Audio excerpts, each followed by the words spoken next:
करके आज हमको सिखाया है किस तरीके से इसको यहाँ आगे बढ़ना है। और आज हम जहाँ जहाँ पर भी है वो सब उनकी देन है। और कहते हैं ना, जैसे बचपन में एक बाळ कडू बोलते हैं मराठी में, बाळ कडू, कि एक बिजनेस का बाळ कडू हमको उनसे उनकी तरफ से मिला। एक संस्कार उन्होंने दिए हैं, एक सिस्टम के साथ कैसे प्लग इन होना है वो उन्होंने हमको सिखाया है।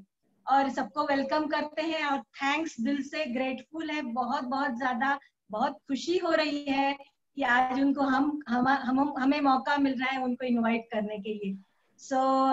हम लोग तो वेलकम करेंगे ही। और सुहास जी कुछ कहना चाहेंगे? Over to Suhas sir. Good morning. सबसे पहले तो थैंक्स कि इस मौके पर हमको चांस मिल रहा है उनको इंट्रोड्यूस करने का। जो भी हम सक्सेस पाए इस बिजनेस में वो उनके वजह से ही पाए। मतलब जीरो से स्टार्ट की थी इस बिजनेस में जर्नी, और पूरा जो श्रेय जाता है वो सुषमा और सुधीर भिड़े जी को जाता है, क्योंकि हमको बिजनेस के बारे में कुछ भी पता नहीं था, लेकिन उन्होंने हमारा हाथ पकड़ के यहाँ तक पहुंचा है। तो थैंक यू वेरी मच। बहुत बहुत थैंक यू। और दोस्तों की जैसे कहा जाता है कि चढ़ाव उतार सब कुछ जो कुछ भी है, आज सब कुछ उन्होंने देखा है हमारा, कि हमने किस तरीके से आज उनके साथ में कहते हैं ना, अप्स एंड डाउन सब कुछ हमने देखे। उनकी खास बात कुछ हम शेयर करना चाहेंगे। मैं उसके लिए 2 मिनट लूंगी। मुझे पता है आपको उनको सुनना है, लेकिन 2 मिनट बताऊंगी, शायद वो उनके बारे में नहीं बताएंगे।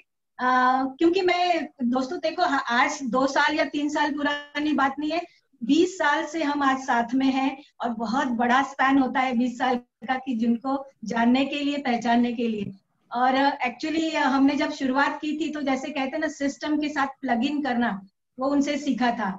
हम सर से हमने क्या सीखा? सर ने एक्चुअली डिसिप्लिन, किस तरीके से डिसिप्लिन वे में करना है, बिजनेस को किस तरीके से किया जाता है, वो डिसिप्लिन हमको सिखाया। टाइम पे आना, टाइम से शुरुआत करना, टाइम से खत्म करना, पंक्चुअलिटी जो है वो टाइम से पहले ही हमको आने का हमको सीख दी थी। वो हम आज भी इसको मतलब भूल नहीं पाए, क्योंकि वो हैबिट हमारी बन गई है।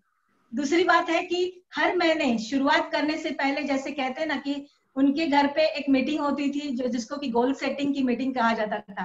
दोस्तों हर महीने गोल सेटिंग की मीटिंग होती थी। कहाँ से लोग आते थे, विरार से साधना जी भी आती थी, चेंबूर से कुछ मेरे डाउनलाइंस आते थे, सब जगह से आते थे और हमारी गोल सेटिंग हो जाती थी पूरे महीने की। और सबसे एक अच्छी बात मैंने सीखी है उनसे, वो है प्लानर कैसे बनाना। दोस्तों आज तक बहुत सारे डायरीज मैंने लाई है, उसके अंदर वो जो खाने होते हैं प्लानर के, उसको भर के मुझे कभी भी मतलब सेटिस्फेक्शन नहीं मिला। जैसे सर ने सिखाया था कि एक पेज के ऊपर पूरे 1 2 3 4 5 6 10 30 तक लिखना, और उसके बाजू में Monday Tuesday Wednesday Thursday MTW ऐसे डालना। और 3 हम लोग जो कहते थे कॉलम बनाते थे, जिसमें morning time, afternoon time and evening time. और उसको सबसे पहले जितनी भी बड़ी इवेंट्स है उसको उसमें डाल देते थे, वहीं पे लिखना, वहीं पे लिखवाते थे हमसे कि पहले जितने भी बड़ी मीटिंग्स है उसको डाल दो, और जितने भी खाली जगह है उसमें हम क्रिएट करते थे मीटिंग्स हमारे डाउनलाइंस के साथ में बैठ के। और वो आदत इतनी पड़ गई है कि आज भी हम वो अभी भी फॉलो करते हैं कि शुरू में 1 तारीख को जो है वो हमारा गोल सेटिंग बिल्कुल होता है। और साथ ही साथ जैसे अभी हम लोग बात करते हैं कि वीकली मीटिंग होनी चाहिए, तो वो हम पहले से हमने उनसे सीखा है। हम सरस्वती स्कूल में और बेड़ेकर स्कूल में हम लोग वीकली मीटिंग करते थे, और सबसे पहले हम लोग जाके वहां पे बैठ जाते थे कि हाँ आज बहुत अच्छी ट्रेनिंग होने वाली है, सर से कुछ और मैडम से कुछ सीखने मिलने वाला है। वो तो होता ही था, और वो एक हमारे लिए प्लेटफॉर्म था कि आगे आके बात करना, आगे आके सीखना। वहीं से हमने सीखा आगे आके बात करने के लिए, पब्लिक स्पीकिंग जो कहते हैं ना, वो वहां पे ही हमको सीख मिली है।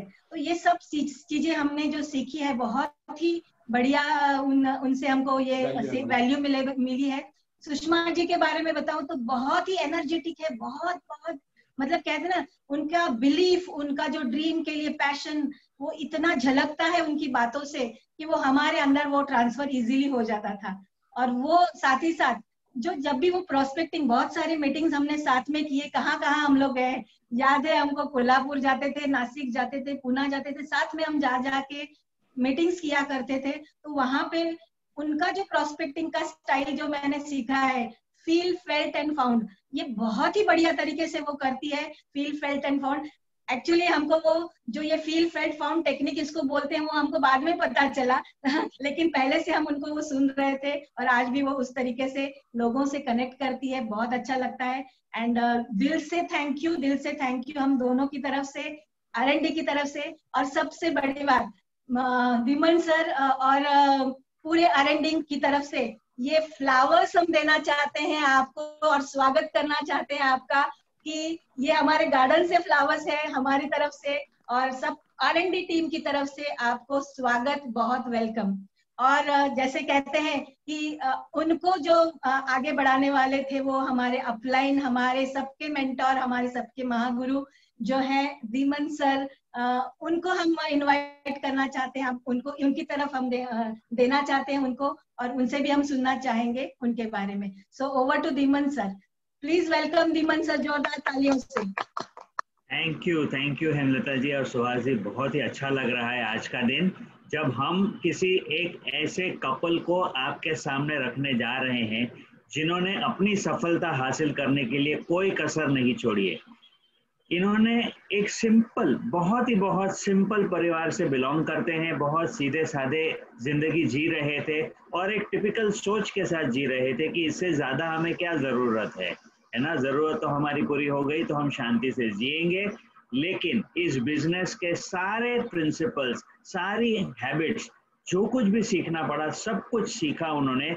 और जो सुषमा जी है वो जिद, सक्सेस की जिद लेकर जो जी रही है, उनकी वजह से बहुत सारे लोग सक्सेसफुल हो रहे हैं। और सुधीर जी के बारे में मैं क्या कहूँ, सेकेंड इनिंग्स। अगर कोई इंसान इस उम्र में नौकरी छोड़कर एक ऐसी सफलता हासिल कर सकते हैं तो मैं समझता हूँ इस दुनिया में कोई भी इंसान इस बिजनेस में बहुत बड़ी सफलता पा सकते हैं। तो हम ये कहेंगे कि सिस्टम का ये सीधा सीधा रूप है। आप इनसे बहुत कुछ सीखेंगे, अपनी जिंदगी से कनेक्ट कर पाएंगे। तो बिल्कुल ज्यादा समय न लेते हुए मैं इनवाइट करना चाहूंगा हमारे बहुत बढ़िया champion of the business, presidential director Sushma Bhide और सुधीर भिड़े जी। वेलकम। प्लीज बताइए आपके सक्सेस का राज। यस दीमन सर, मैं आपको मैं यहीं से प्रणाम करता हूँ। आपने मुझे इतने मेरे बारे में बताया, हेमलता जी ने मेरे बारे में इतना बताया, मेरे आंख से तो सच बोलूं तो मेरे आंसू आ रहे खुशी के कि मैं बहुत ब्लेस्ड हूँ आपकी वजह से। और जो मेरी पहली जिंदगी थी वो जिंदगी कहाँ से मैं कहाँ तक आ गया, जब मैं पीछे मुड़कर देखता हूँ तो वो जर्नी बहुत लंबी है। आज शायद मैं उसको एक कड़ी में बांधना शायद डिफिकल्ट हो सकता है, लेकिन आज मैं जो बोलूंगा वो बहुत कुछ बोलूंगा, उसमें कुछ खास पॉइंट्स रहेंगे कि जिसको समझना बहुत जरूरी है। जैसे कि अटेंडिंग इवेंट्स, लर्निंग, एटीट्यूड्स है, जो डिसिप्लिन बताया, प्रायोरिटीज क्या होती है, फोकस क्या होता है, ये मेरे लिए बहुत क्लियर था। और इसका बहुत सा ज्यादा श्रेय जाता है आपको दीमन सर, तो मैं आपको थैंक यू कहना चाहता हूँ। और हेमलता जी को भी मैं थैंक यू कहना चाहता हूँ कि जो उन्होंने बात कही मुझे बहुत अच्छा लगता है। एक्चुअली आज मैं कुछ बातें ऐसे शेयर करूंगा जो मैंने आज तक कभी बोला नहीं था, और मैं बिजनेस के बीच में कभी इमोशंस लाना पसंद नहीं करता हूँ, और इसके लिए मैं किसी को डिक्लेयर नहीं करता कि आप मेरे लिए क्या हो। हेमलता जी को जब मैंने पहली बार देखा था तब मुझे लगा था कि मेरी अगर बहन होती छोटी तो शायद ऐसी होती। ये मैं मेरे दिल से बोल रहा हूँ। और आपको देखा था मुझे लगा कि एक सक्सेसफुल पर्सन, एक इंटेलिजेंट पर्सन अगर एक प्रोफेशनल होता है तो आपकी जैसा होता है। तो ये मेरे रियल फीलिंग्स है जो मैं कभी आज तक डिक्लेयर नहीं किया था या मैंने कभी पब्लिकली बोला नहीं था, क्योंकि मैं बिजनेस के बीच में कभी इमोशंस को ला करके मैं कोई नहीं चाहता कि मुझे कोई फेवर करे। और चलो ये तो स्टोरी हो गई, लेकिन मैं इसका क्रेडिट जो हम आज बिजनेस में है, ये क्रेडिट मेरे हिसाब से जाता है सुषमा को भी जाता है। तो मैं चाहूंगा कि सुषमा इसके बारे में पहले कुछ बात कहे। तो और तो सुषमा जी आप बताएंगे। Yes, good morning. पहली बात तो मैं आज सुबह से विजुअलाइज कर रही हूँ कि हम सब षणमुखानंद में हैं, आप सब सामने बैठे हैं हमारे, और हम स्टेज पे आके बात कर रहे हैं, और हम वैसे ही एंजॉय किया। एक 15-20 मिनट हम एक दूसरे के फोटो निकाले, आपको विजुअलाइज किया, ग्रुप के साथ फोटो निकाल रहे हैं, इस तरह से माहौल तैयार किया है और फिर एंटर किया है इस मीटिंग में। ये भी एक नया अनुभव है हमारे लिए, इस तरह की मीटिंग। मतलब थोड़ा सा टेंशन था कि कैसे होगा, लेकिन नहीं, पता है कि सब हमारे लोग हैं और हम अच्छी की तरीके से ये मीटिंग हो जाएगी। तो वो विजुअलाइजेशन का आप सब हमारे सामने मैं देख रही हूँ, अभी हम बात कर रहे हैं। तो पहले तो मैं बताना चाहती हूँ थोड़ा सा पहला पास्ट हमारा क्या है बिजनेस के आने से पहले। मेरा जन्म मुंबई में दादर में हुआ, और हमारे घर में मेरे माता पिताजी और मेरे 3 भाई है, एक बड़ा भाई है और 2 मुझसे छोटे भाई है। 5वीं कक्षा तक मैं दादर में थी, शारदाश्रम विद्या मंदिर में, मतलब बहुत अच्छी एरिया में, अच्छे स्कूल में थे।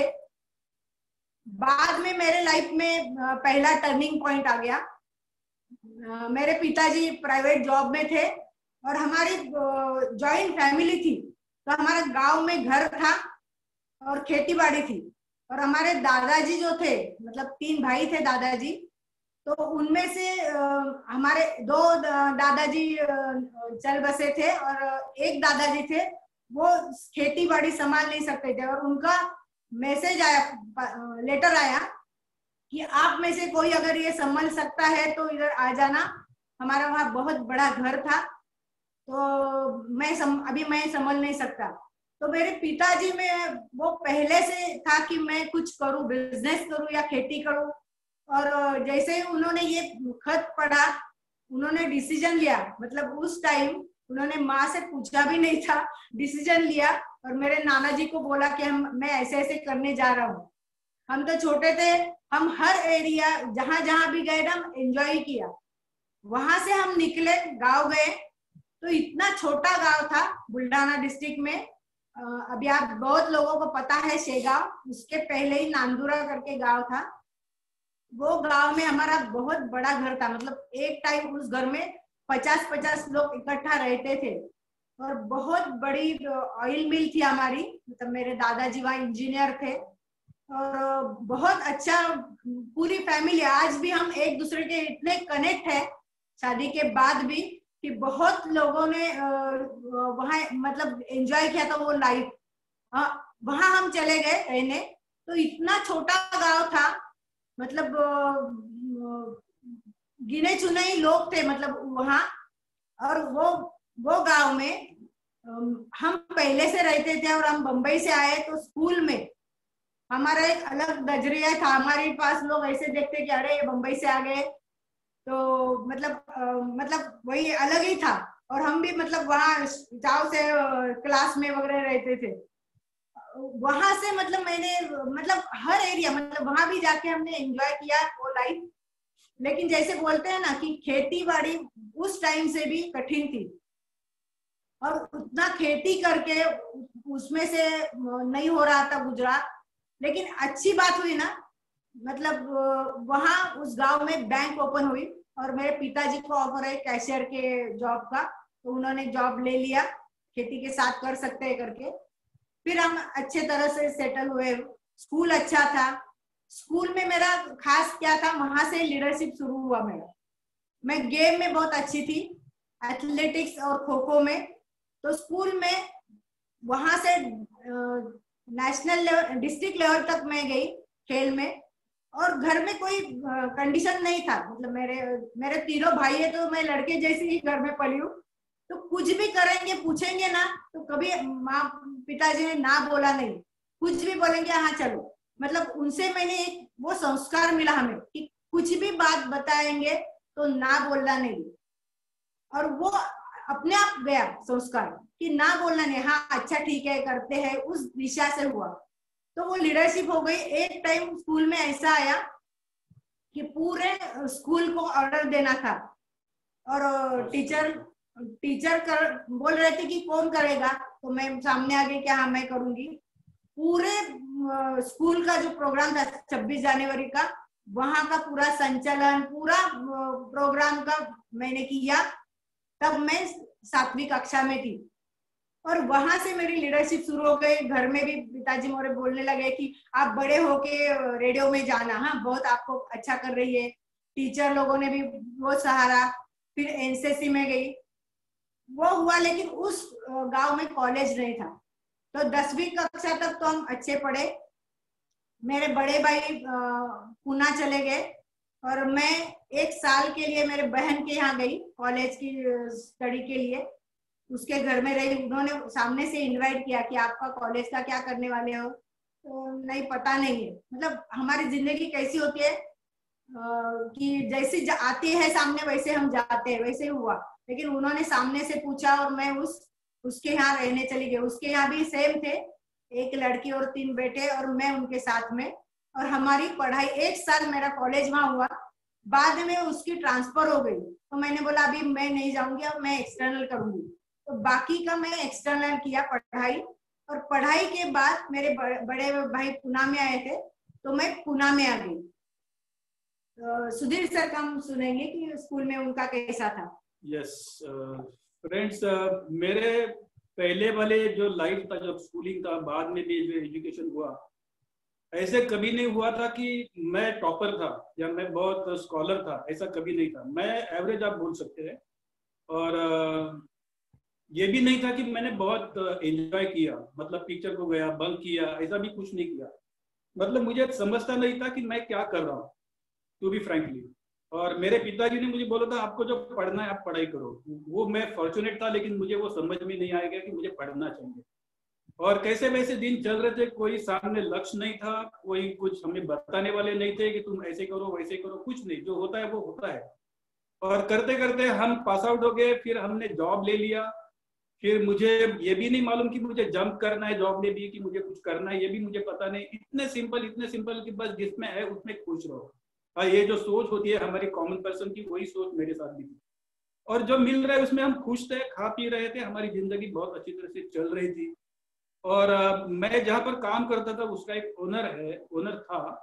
और तो उसने और हमने मिलकर के हमारा ड्रीम देखा था। वो ड्रीम जो है हमारा दोस्ती थी।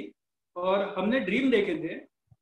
ऐसा ड्रीम देखा था कि जब हम सप्लाई करने के लिए बड़े बड़े एमएससीज में जाते थे, तो वहां पे कैसे फैक्ट्री के अंदर रोड्स होते हैं, हम इतना बड़ा यूनिट बनाएंगे, इतनी बड़ी फैक्ट्री बनाएंगे कि हमारे भी फैक्ट्री के अंदर रोड्स रहेंगे। ये हमारा ड्रीम था। और ये बिजनेस में जो कमिटमेंट्स होती है, जो पंक्चुअलिटी होती है, जो हेमलता जी ने बताई, वो सारी मेरे अंदर उस समय से थी, ओरिजिनल थी। प्लानिंग कैसे करना ये भी मुझे पता था और मैं उसको इम्प्लीमेंट भी करता था। जब मेरा छोटा यूनिट था उसका हमने न्यू बॉम्बे में बड़ा फैक्ट्री किया, प्राइवेट लिमिटेड, और वहां पे 270 लोग काम करते थे। और मेरे पास प्रोडक्शन, क्वालिटी कंट्रोल और some part of raw material purchase and administration, ये इतना बड़ा एरिया को मैं लीड करता था। और ये सब कुछ मैं बिल्कुल कमिटमेंट से करता था। मतलब जो हमने डिसाइड किया कि हमें क्या कहाँ तक पहुंचना है, वहां तक मेरी कमिटमेंट थी कि जो करना पड़े वो सब मैं करूंगा। और वही आदत, वही स्किल्स वो मैं यहाँ पे यूज कर रहा था। और लेकिन जैसे हम सोचते हैं वैसे सामने वाला शायद नहीं सोचता है।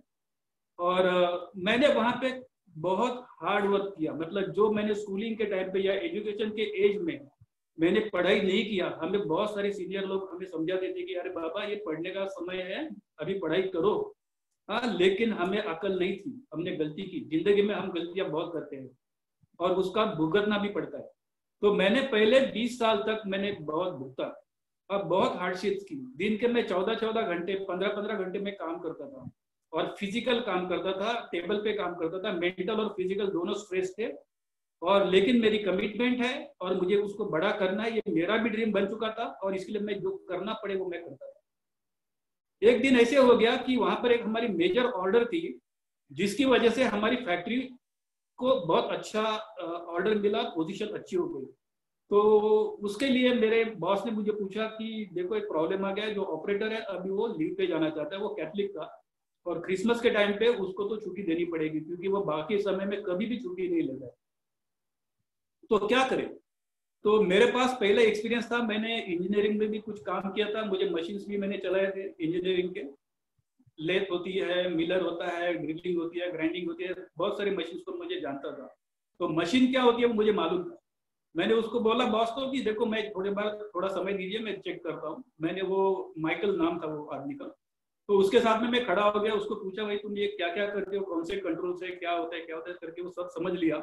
और बाद में उसको बोला तुम बाजू में खड़ा रहो, मैं चलाता हूँ, मुझे बताओ। और एनीवे दिस वे मैंने उसको समझ लिया मशीन को, और बॉस को बोल दिया कि चलो मैं कर देता हूँ। और मैं मशीन पे खड़ा हो गया। मुझे आज भी वो दिन याद है, सोमवार के सुबह 8:30 बजे थे और मैंने मशीन शुरू किया। मेरे साथ में 2 असिस्टेंट्स थे। वो पूरा दिन जो मैंने काम शुरू किया, वो काम करके करके मैंने पूरा मंडे का दिन, मंडे नाइट, ट्यूसडे का पूरा दिन, ट्यूसडे नाइट, और वेडनेसडे को 3:30 बजे कंप्लीट हो गया ऑर्डर।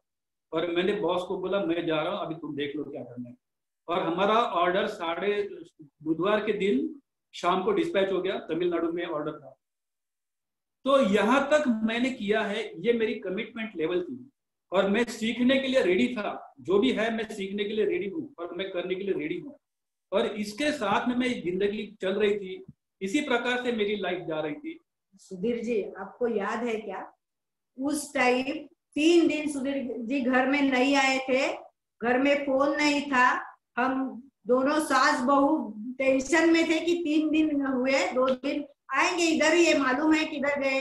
लेकिन तीसरे दिन मैंने सुधीर की मम्मी को बोला कि अगर हमने पूछा भी नहीं जाके कहाँ है, 2 दिन नहीं है, विश्वास के साथ है, उधर ही काम करते रहेंगे, और मैसेज भी कुछ नहीं आया था। तो मैं निकली थी घर से कि बाहर से, फोन भी नहीं था तो बाहर से मैं फोन करूं उनको कि उधर है या किधर है। बाहर निकली तो कॉर्नर पे सुधीर जी मिले। तो उस टाइम उनको देख के मुझे, अरे बाप रे, मैंने वहां ही शुरू हो गया, मतलब एक्साइटमेंट जो बोलते हैं ना, अरे 2 दिन तुम्हें फोन भी नहीं किया, किसी से मैसेज नहीं भेजा, हम घर में 2 लड़कियां और हम दोनों अकेले हैं, 2 दिन उनको वो भी नहीं था। मतलब मैं फिर से थोड़ा सा पीछे लेके जाती हूँ। पूना में मैं, मेरे भाई का जॉब लगा तो हम तीनों भाई, 2 भाई और मैं पूना में रहना शुरू हुआ। मेरा पढ़ाई हो गई, अब कुछ जॉब ढूंढेंगे इसलिए मैं पूना आ गई। मैंने कुछ प्राइवेट जॉब किया, मतलब घर का संभाल के पार्ट टाइम जॉब करना शुरू किया। शादी की बात चल रही थी। अब गांव में मैं जैसे रहती थी ना, तो लोगों को लगता था कि ये पक्का लव मैरिज करेगी गांव के लोग बोलते थे, मतलब इतने बिंदासी में पहले से। लेकिन वैसे नहीं था संस्कार। तो लड़के देखने वगैरह शुरू हुआ। तो एक लाइफ में इंसिडेंस ऐसा आ गया कि कोई भी बोलता है ना कि जब दिल की घंटी बजती है तो ही हम हाँ बोलते। तो एक अच्छा लड़का आया, वो अच्छा था, और मैंने उसको देख के हाँ नहीं ठीक है, ऐसा मैंने कुछ रिएक्ट नहीं किया। मेरे पिताजी गांव में थे और मैं और मेरी मम्मी और भाई के घर रहते थे।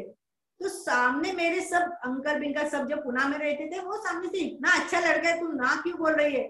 फिर मेरा शुरू हो गया मुझे समझाना, बोले मला ते माहिती नहीं, मला आवडलेला नाहीये, इतना अच्छा घर बार है, खेती है, ऐसा है वैसा है, तू ना बोल रही है। मतलब प्रेशर आना ही शुरू हो गया। तो मैंने मेरे पिताजी को चिट्ठी लिखी कि मला ह्या मुलाशी लग्न करायचं नाही।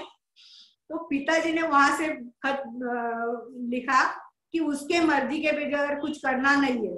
और इतना मतलब उसमें बात हुआ तो मैंने बोल दिया कि इसके आगे जो भी लड़का आएगा ना उससे मैं शादी करूंगी, आप मुझे पूछो मत।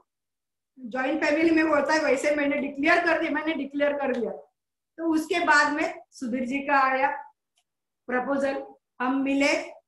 तो सुधीर जी अभी आपको सबको पता है ना कैसे बात करते हैं। जब हम पहली बार हमारी मीटिंग हो गई, मेरा पहले सासू माँ देखने आई तो उन्होंने बोला कि ठीक है, अगर लड़के को अच्छा लगे तो वो कोई बात नहीं, मतलब वो इतना अच्छी स्ट्रेट थी, उन्होंने वही के वही बता दिया।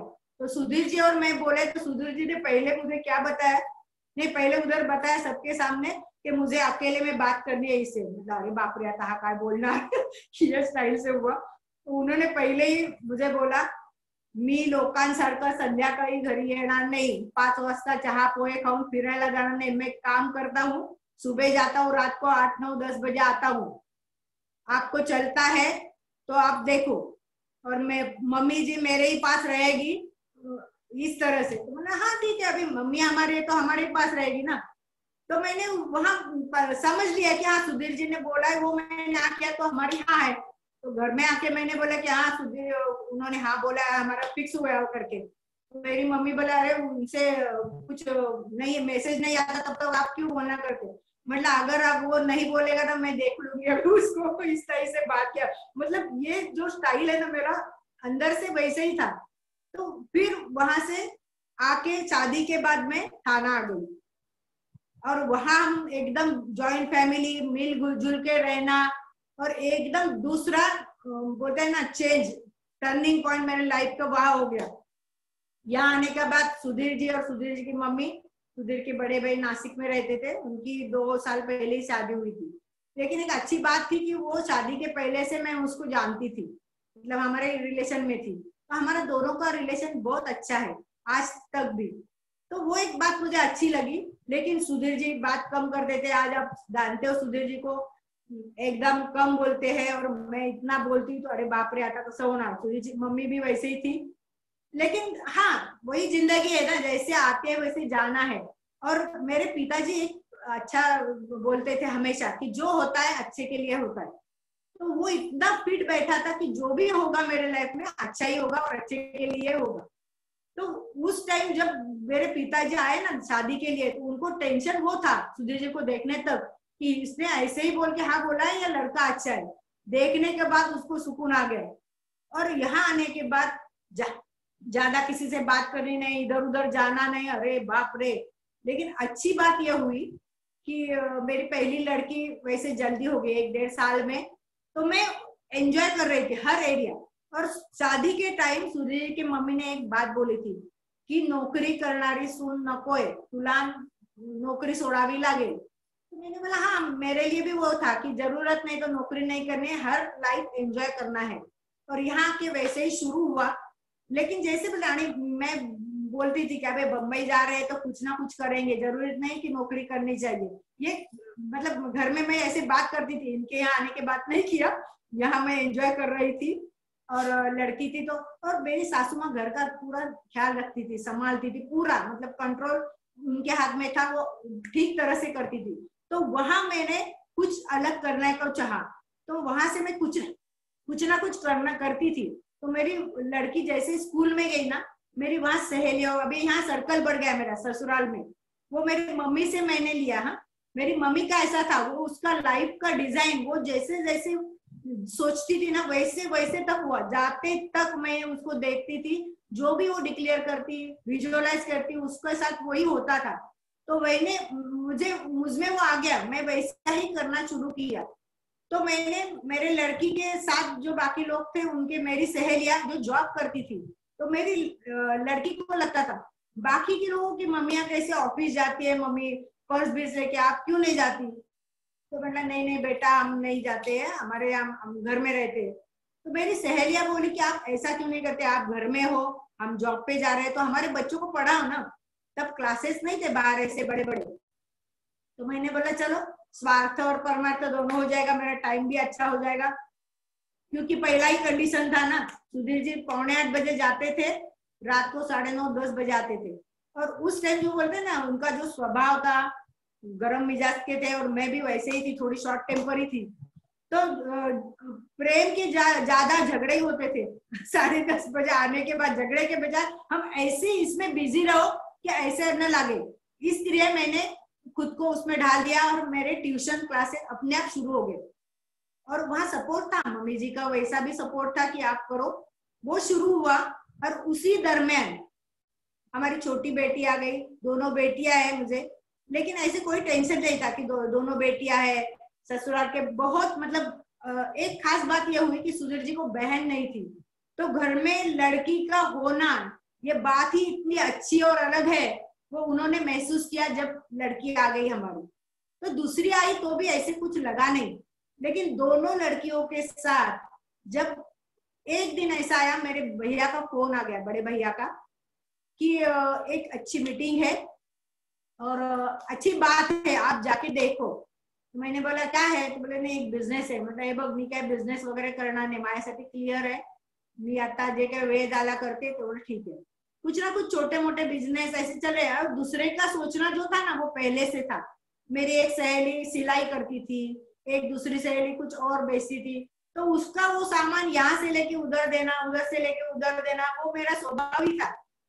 उसको ज्यादा से जैसा कैसा बिझनेस मिले वो देना, वो शुरू होता था। तो सुधीर जी मुझे चिढ़ाते थे भी, अरे क्या कर रही है वो, ला तुम्हाला काय करायचंय, तुमचा वेळ चाललाय, माझा वेळ चांगला चाललाय ना, पैसे नको ना आपल्याला, बस ये स्टाइल से मैं बात करती थी।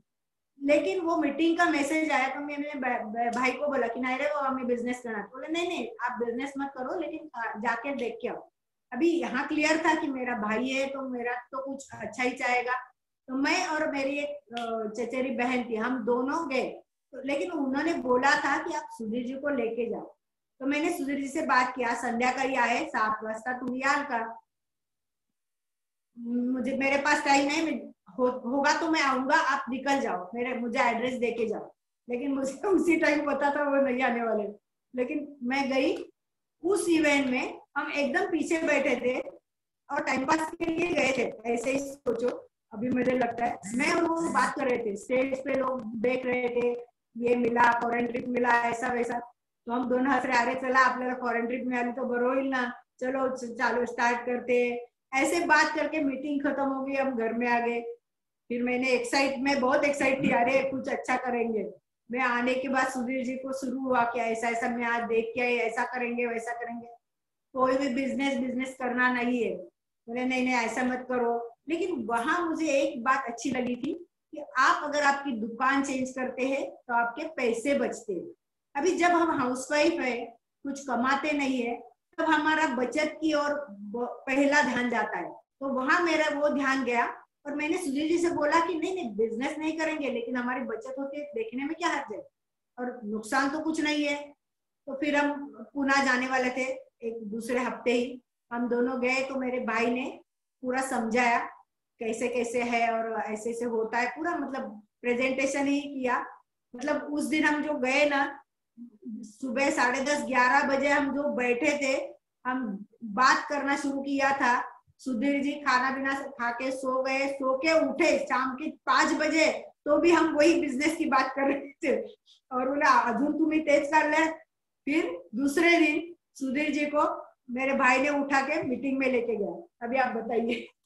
हाँ, अभी मैं ज्यादा लंबा नहीं करूंगा, मैं शॉर्ट में बताऊंगा क्योंकि ये समय भी हमें देखना है, तो वो हिसाब से मैं वो गया था वहां पर। तो मैं 2 दिन बहुत थक के गया था। मैं रात को पूरा नाइट काम करके मैं सुबह की गाड़ी से मैं उधर गया, तो मुझे एक साइड में नींद आ रही थी और मुझे बहुत पैशनेटली मुझे बता रहे थे और मैं उसको टाल नहीं सकता था। तो मैंने उसको सुनते रहा। बाद में खाना खा के मैं सो गया और उसने बाद में मुझे दूसरे दिन लेके गए, बोले चलो घूमने जाते।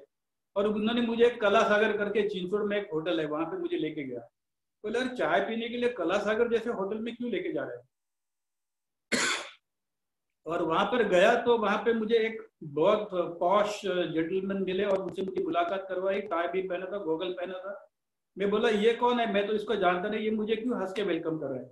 और जाकर के देखा तो अंदर मीटिंग चल रही है और जोर जोर से कुछ कुछ बोल रहे हैं, बड़े बड़े लोग बोल रहे हैं। और मैंने तो वैसे भी बंद कर दिया दिमाग मेरा और बैठ गया मार। बोला अभी मैं जा नहीं सकता हूँ, भाग नहीं सकता हूँ। मैं वैसे ही बैठा, निकला, घर आया और उन्होंने मुझे फिर से वो रिकॉर्ड चालू कर दिया। तो मुझे इतना ही समझ में आ गया कि मोदी ग्रुप का ये बिजनेस है और मैं मोदी ग्रुप को जानता हूँ। मोदी टायर्स, मोदी जेरोक्स और Modi sugars chemicals, Godfrey Phillips, Indofil chemicals, ये कंपनी मैं जानता था और बड़ा पुराना ग्रुप है, एक्सपीरियंस ग्रुप है, अच्छा ग्रुप है, इतना मेरा उसके बारे में ओपिनियन था। तो मैंने बाकी कुछ नहीं समझा मैं, और मैंने उसको बोला भी नहीं सुषमा को कि तुम करो करके। मैं उठ के आया घर में और फिर सुषमा ने शुरुआत की कि चलो मैं बिजनेस करती हूँ।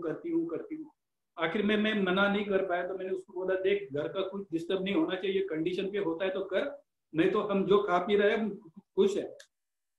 और वो बिजनेस उसने शुरुआत किया। थोड़ा मैं फास्ट जाऊंगा, अभी इसके बीच में बहुत सारी केसेस है और लेकिन वो करने के साइड में उसका एक हमेशा एक स्टोरी था कि मतलब वो मुझे हमेशा जिद करती थी कि आप हमारे साथ में चलो, हमारे साथ में चलो, मीटिंग में चलो। मैं हमेशा टालता था और एक मीटिंग में ऐसे हुआ कि एक छोटी यंग कॉलेज गर्ल थी और बोल रही थी कि मैं ये बिजनेस को 2 साल से कर रही हूँ और मैं आज मेरे प्रोफेसर से, मेरे पेरेंट्स से ज़्यादा कमाती हूँ। आज मेरे पास खुद की कार है, शोफर ड्रीम कार है और मेरे पास खुद का फ्लैट है और मैं इतने रुपए कमाती हूँ। और बाकी भी ऐसे बहुत सारे लोग आकर के बड़ी बड़ी बात बोल के गए, तो मेरे अंदर बैठे बैठे मैं सोच रहा था कि ये तो फेक मार रहे हैं, शायद इनको पैसे दिए रहेंगे कंपनी ने, बड़ी बड़ी बातें बोलो जाके। तो ये लड़की जो बोल रही थी वो मुझे लगा कि इसमें कुछ सच है, और जो मेरी जिंदगी मैंने एक्सप्लेन किया वो तो मैं कई सालों से वैसी जिंदगी को जी रहा था।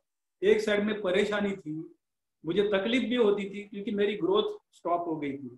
अब मैं डायरेक्ट बॉस को रिपोर्ट करता था, लेकिन मेरे ऊपर जिम्मेदारी तो बहुत जबरदस्त थी और मैं अंडर प्रेशर और ज्यादा करना नहीं चाहता था। ना मैं खुश हूँ, ना मेरा बॉस खुश है, ना मेरा स्टाफ खुश है, ना मेरा घर वाले खुश है।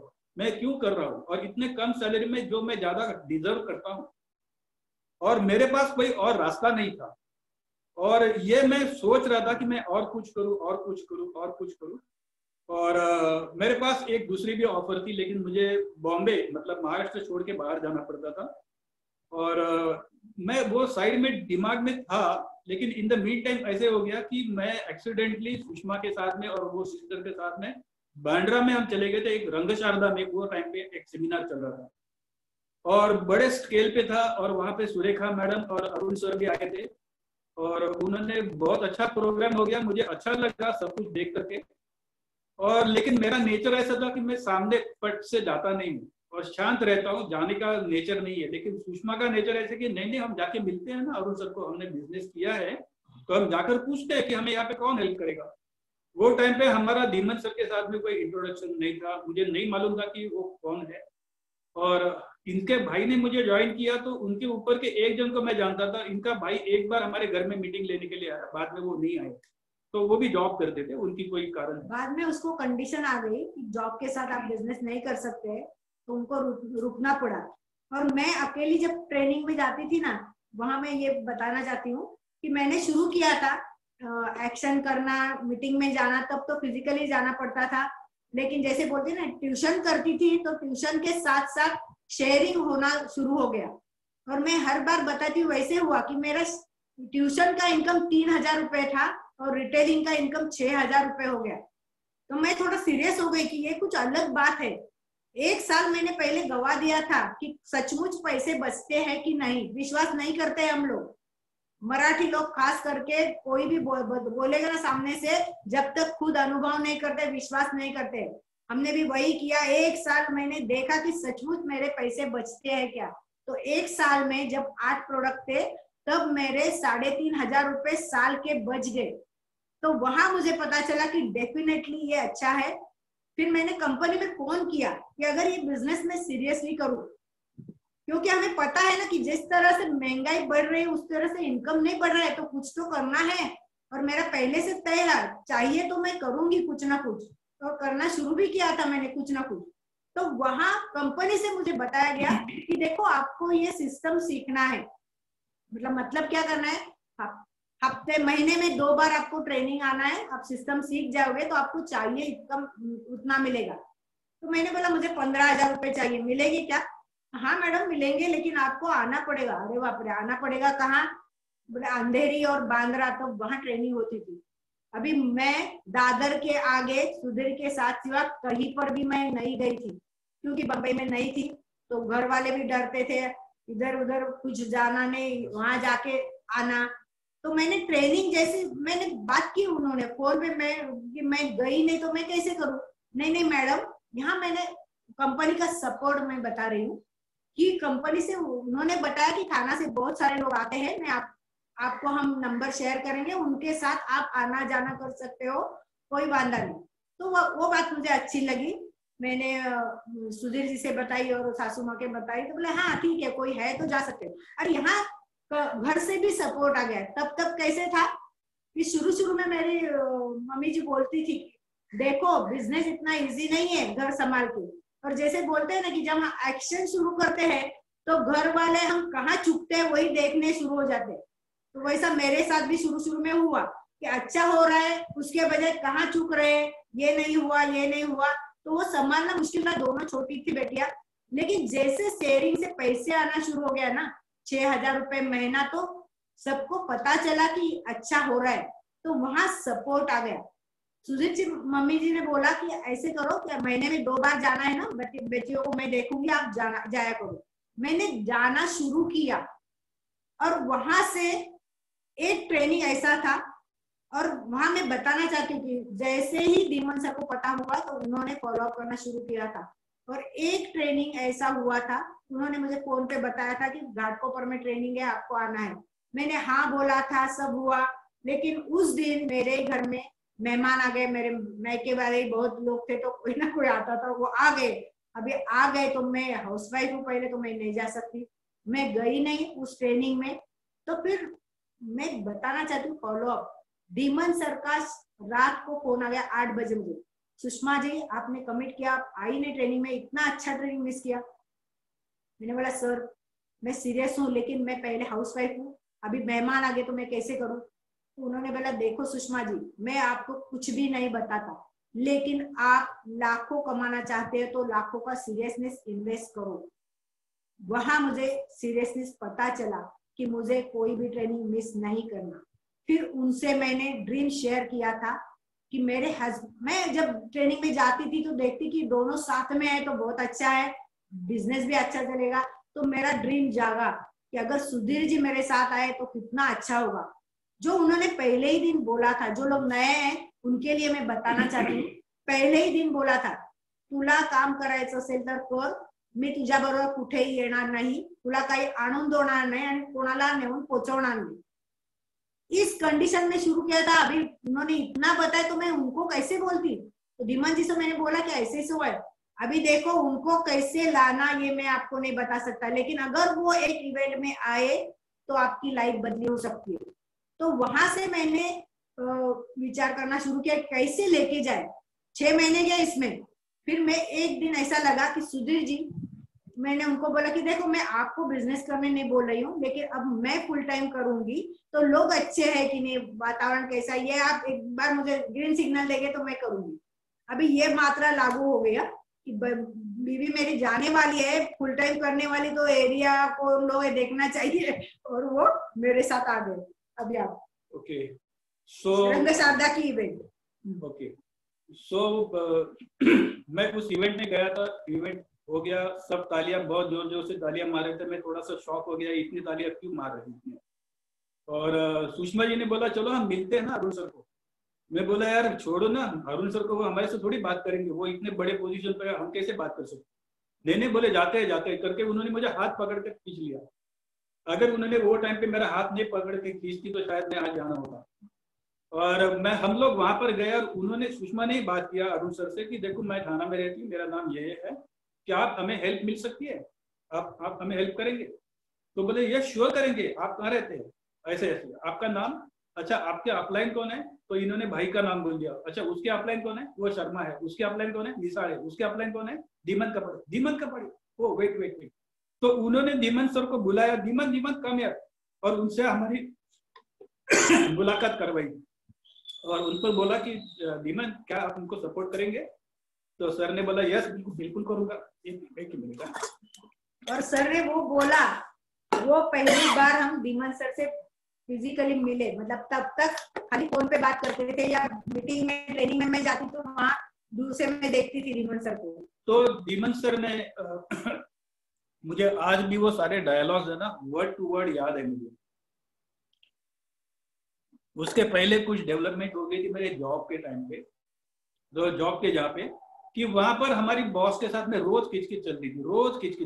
जो भी अच्छा होता है वो बॉस की वजह से होता है, जो भी खराब होता है वो हमारी वजह से होता है। और वो पॉलिटिक्स, वो क्रेडिट ले जाना, दूसरे कोई करते हैं, पॉलिटिक्स करते हैं, बहुत मैं ऊब चुका था। मैं बोला कभी मैं यहाँ से भागूं। और मैं देख रहा था, मैंने ये सोचा कि अगर मैं और किसी के लिए 15 घंटे रोज काम कर रहा हूँ सालों साल, मैं खुद के लिए करूँ तो मैं कितना कमा सकता हूँ। मेरे में क्या नहीं है क्वालिटी, मेरे में बहुत सारी क्वालिटीज है। मैंने ऐसे इनोवेशंस वहां पे किए थे कि जिसकी वजह से कंपनी का प्रोडक्शन बढ़ा था, क्वालिटी इंप्रूव हो गई थी, कंपनी का सेल बढ़ा था। मुझे क्या मिला, मुझे तो सिर्फ उतने मिलते थे जितनी सैलरी मुझे दी मत जाती थी। तो धीमन सर ने मुझे वो टाइम पे बोला कि सर आप क्या करते हैं, बोला ऐसे जॉब में हूँ, और बोला मैं जॉब छोड़ने वाला हूँ। तो उन्होंने नहीं नहीं नहीं, आपको जॉब छोड़ने की जरूरत नहीं, आप जॉब के साथ कर सकते हैं। नहीं बोला सर आपकी वजह से नहीं, मैं ऐसे भी छोड़ने वाला हूँ जॉब, मेरे पास और भी कुछ ऑप्शन है, लेकिन मैं ऑलरेडी ये बिजनेस में अगर हूँ तो मैं चाहूंगा कि मैं ये बिजनेस को थोड़ा समय दे दूँ और मेरी बैकग्राउंड बताई।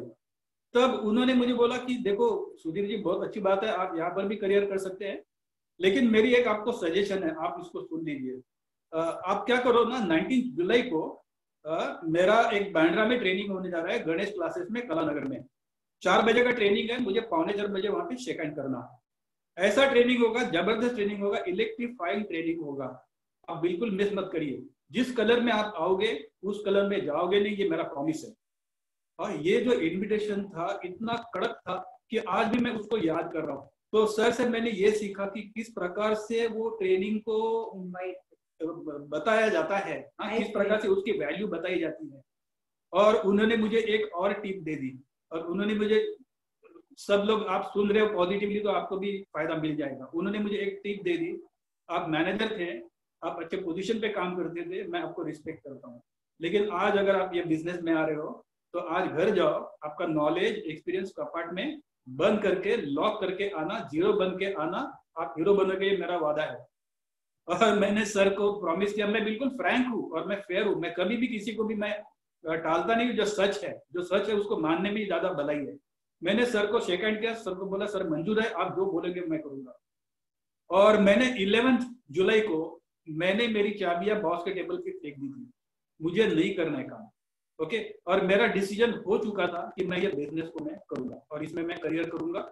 मैंने देखा कंपनी इतनी अच्छी है, अच्छी बैकग्राउंड है, अच्छा प्लान है, अच्छे लोग हैं, मेरे पास सपोर्ट है, तो मेरे को करने के लिए सब कुछ अच्छी कंडीशन है, तो मैं क्यों ना करूं। और मैंने सर को प्रॉमिस किया, और जो क्वालिटीज मैंने शुरू में बताई, जो हेमलता मैडम ने बताई, जो पंक्चुअलिटी, डिसिप्लिन, हाँ, ये सारी चीजें मेरे के अंदर ओरिजिनल थी, मतलब मेरे अंदर वो बैठ गया था। और 3:45 बजे मुझे शेक हैंड करना, ऐसे मुझे सर ने बोला। और वो क्लासेस के बाहर मैं बिल्कुल 3:47 को मैं वहां पे उतरा रिक्शा से, पैसे दिए और टर्न करके मैंने देखा तो वहां पर सर भी पैसे दे करके मेरे पास देखते हैं, और उन्होंने वहां से मुझे हाथ किया और बोले मुझे हमारी बहुत जमेगी।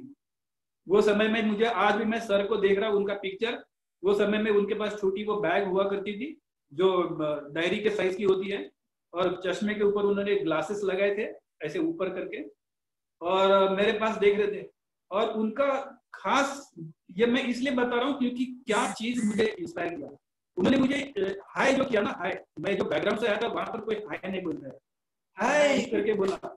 अरे मैं बोला क्या बोलूं मैं अभी, हाँ, तो मैंने बोला हाँ बोलो सर, तो बोला हमारी बहुत जरूरत। बोला क्यों, बोला घड़ी देखो, हमने क्या बोला था 3:45 बजे शेक हैंड करेंगे, आपकी 3:45 बज गए। ये क्वालिटी होती है। और मैं आप लोगों से बताना चाहता हूँ, वो जो ट्रेनिंग हुआ, वो ट्रेनिंग मेरे लाइफ का टर्निंग पॉइंट था। मैं सर को कई बार बोला सर आप वैसा एक ट्रेनिंग एक बार और करिए, तो उनके लिए तो वो कॉमन था, लेकिन मेरे लिए वो जबरदस्त था। ये बात ऐसे है कि मेरी सिचुएशन जो थी और जिस तरीके से मैंने उसको सुना, जिस तरीके से मैं वहां पर बैठा, कई बार हम लोग अटेंड भी करते हैं इवेंट्स, लेकिन हम उस रूम में प्रेजेंट नहीं रहते, हमारे दिमाग के अंदर और कोई बातें चलती रहती है। यहाँ बैठे तो हम सोचते देखो पागल कैसा खड़ा है, देखो ये कैसे, देखो। तो ये सारी चीजें हमें सीखनी मिली, अगर तुम इतना होशियार है तो तुम जाके करो।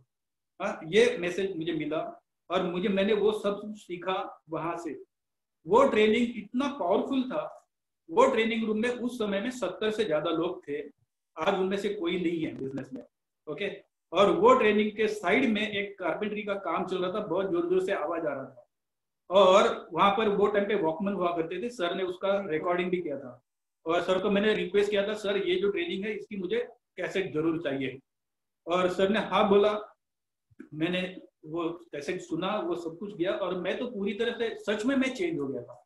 मेरा जो माइंडसेट था इसमें तो करना ही है और ये मैं करके रहूंगा, ये मेरा डिसीजन हो चुका है। और मैंने सर से जब वो कैसेट मांगा तो वो कैसेट सर बोले कि अरे वो बिल्कुल पुअर है, कुछ सुनने को नहीं आता, कुछ समझता नहीं है। मैं बोला जितना भी आता है उतना मुझे आप दे दो तो मुझे वो फायदा मिलेगा। और मैं आज यहाँ पर आपको बताना चाहता हूँ इसलिए क्योंकि जो आजकल तो बहुत इजी हो गया है, हाँ, यूट्यूब पे बहुत सारे चैनल चलते हैं, हाँ जूम पे बहुत सारे हाँ जूम पे बहुत मीटिंग्स होती है, ट्रेनिंग होती है, ढेर सारी ट्रेनिंग होती है। अगर हम गिनाएंगे तो एक दिन में कम से कम 10-15 ट्रेनिंग होती रहेगी। लेकिन उस समय में पैसा नहीं था। वो जो कैसेट था उसको मैंने कम से कम ना बोलूं, मुझे नहीं याद, कम से कम लेकिन 150-200 बार मैंने सुना। सुबह उठने के बाद हम कैसेट चलाते ही थे, घर में बाजू लगा के हम काम करते थे। बहुत डिस्टरबेंस था उसमें, लेकिन मुझे वही वर्ड सुनने को आते थे जो सर ने बोले थे। हाँ, इसको बोलते फोकस। मुझे क्या सुनना है, कई सारी डिफिकल्टीज रहेगी, लेकिन मुझे क्या सुनना है जो मुझे चाहिए। तो मैं थैंक यू सर को बोलना चाहता हूँ कि सर आप इसको जरूर एक बार बैठ करके हम फाइनल करेंगे, इसको आप जरूर करिए।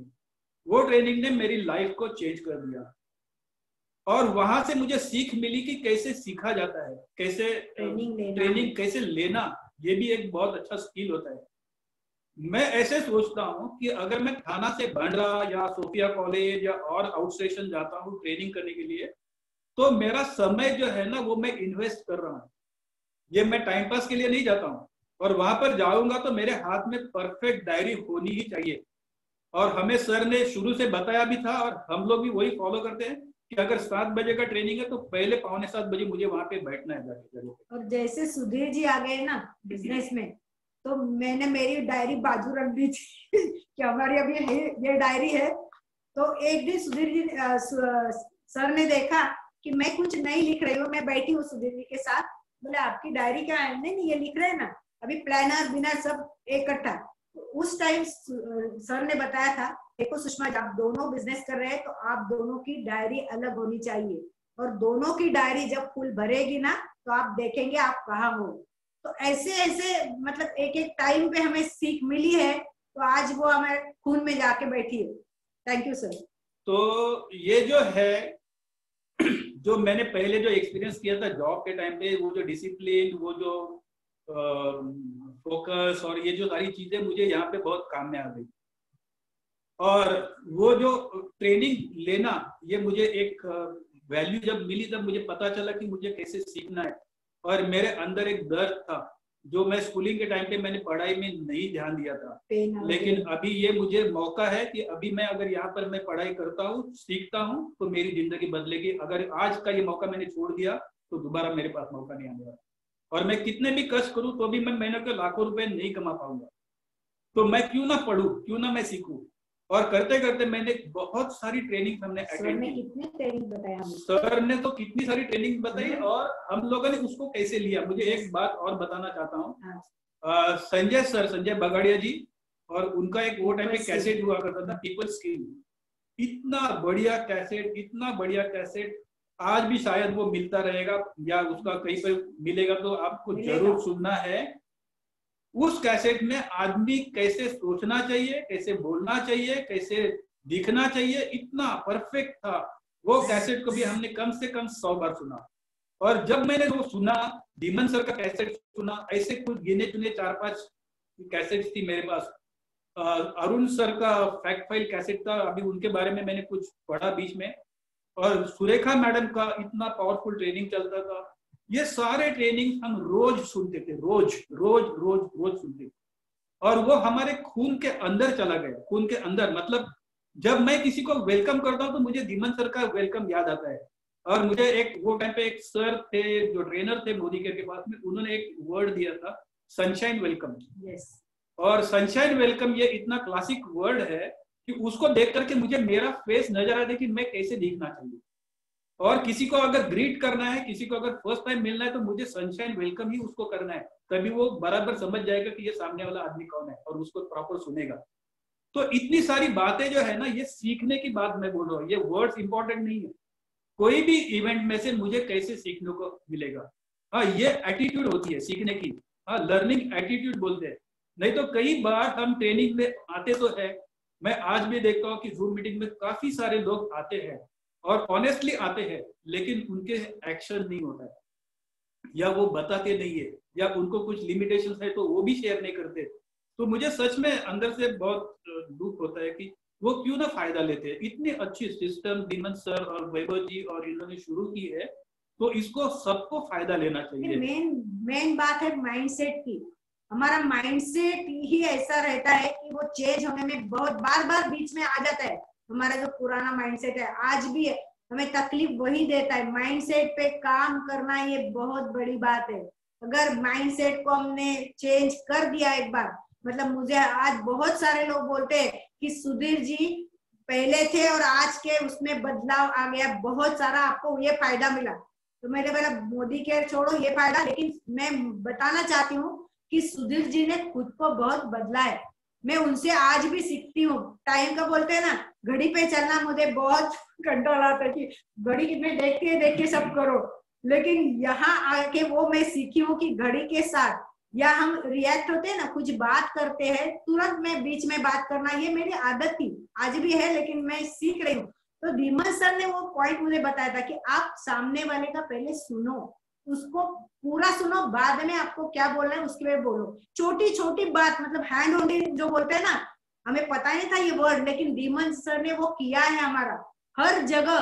मतलब एक बार ऐसे आया कि सैलरी तक का इनकम हमारा फास्ट बढ़ गया, कि सैलरी तक इनकम आ गया, फिर स्टक हो गए, आगे हम जा ही नहीं रहे, अभी क्या करें। फिर से मतलब जो हम आज बोल रहे हैं ना सिस्टम में, महीने में एक बार काउंसलिंग होना जरूरी है, तो वो काउंसलिंग हमारा बार बार करना पड़ता था सर को और हमें लेना पड़ता था, क्योंकि माइंड सेट चेंज होना बहुत जरूरी है। तो वहां धीमन जी ने हमें बताया कि अभी आप सैलरी के ऊपर सोचना शुरू करो, जो हमारे हजम भी नहीं होती थी, दोनों मिलके साथ ड्रीम देखना शुरू करो। पहले कैसा था, मैं ड्रीम देखना शुरू करती थी, शेयर करना शुरू करती थी, काम करते थे, दोनों मिलके ड्रीम देखना। एक सूर्यका जी के ट्रेनिंग में उन्होंने बताया था, तो हमारा वहां ड्रीम आ गया घर का, कि हमें घर चाहिए, वो उस पर काम किया और एक्शन किया। पहली फॉरेन ट्रिप हमें मिली 1.5 साल बाद, उसके बारे में बताइए। हाँ, मैं वो भी मैं बताऊंगा, थोड़ा मेरी बात अधूरी रह गई, मैं उसको पहले कंप्लीट करूं। यस सर, देखो ऐसा होता है देखो ये बाय डिफॉल्ट मेरे अंदर वो प्रोग्रामिंग है कि जो मैं कंप्लीट ना करूं तो मैं उसको छोड़ूंगा नहीं। फॉरेन ट्रिप भी बहुत एक्साइटिंग है, मैं उसके बारे में बताऊंगा, लेकिन ये जो एटीट्यूड है ना, जो लिसनिंग जो है ना, लर्निंग, ये बहुत इंपॉर्टेंट होता है। और ये मैंने बहुत अच्छी तरह से इसको यूज किया, और जो हार्ड वर्किंग का जो नेचर था, इसकी वजह से मुझे इसके बारे में कभी तकलीफ भी नहीं होगी। हम 4-4 घंटे लगते थे ट्रैवलिंग में, मुंबई जाने के लिए भी ट्रैफिक में, इसमें, लेकिन हम रोज जाते थे, रोज करते थे। जो कंसिस्टेंसी एक बहुत इंपॉर्टेंट फैक्ट है, अगर मैं कंसिस्टेंट नहीं रहूं, अगर मैं 4 ट्रेनिंग्स कर लिया फिर 1 महीना गायब हो गया और मैंने कुछ नहीं किया, मैंने 8 जन को ज्वाइन किया, बाद में मैंने कुछ नहीं किया, तो मैंने 8 जन को क्यों ज्वाइन किया? हाँ, अगर मैं उनको कंसिस्टेंटली मैं अगर उनके साथ में काम ना करूं तो मैं उनका नुकसान कर रहा हूँ और मेरा भी नुकसान हो रहा है। तो मुझे ऐसा काम नहीं करना है। कंसिस्टेंटली मुझे लर्निंग करनी है, कंसिस्टेंटली मुझे इवेंट्स अटेंड करनी है।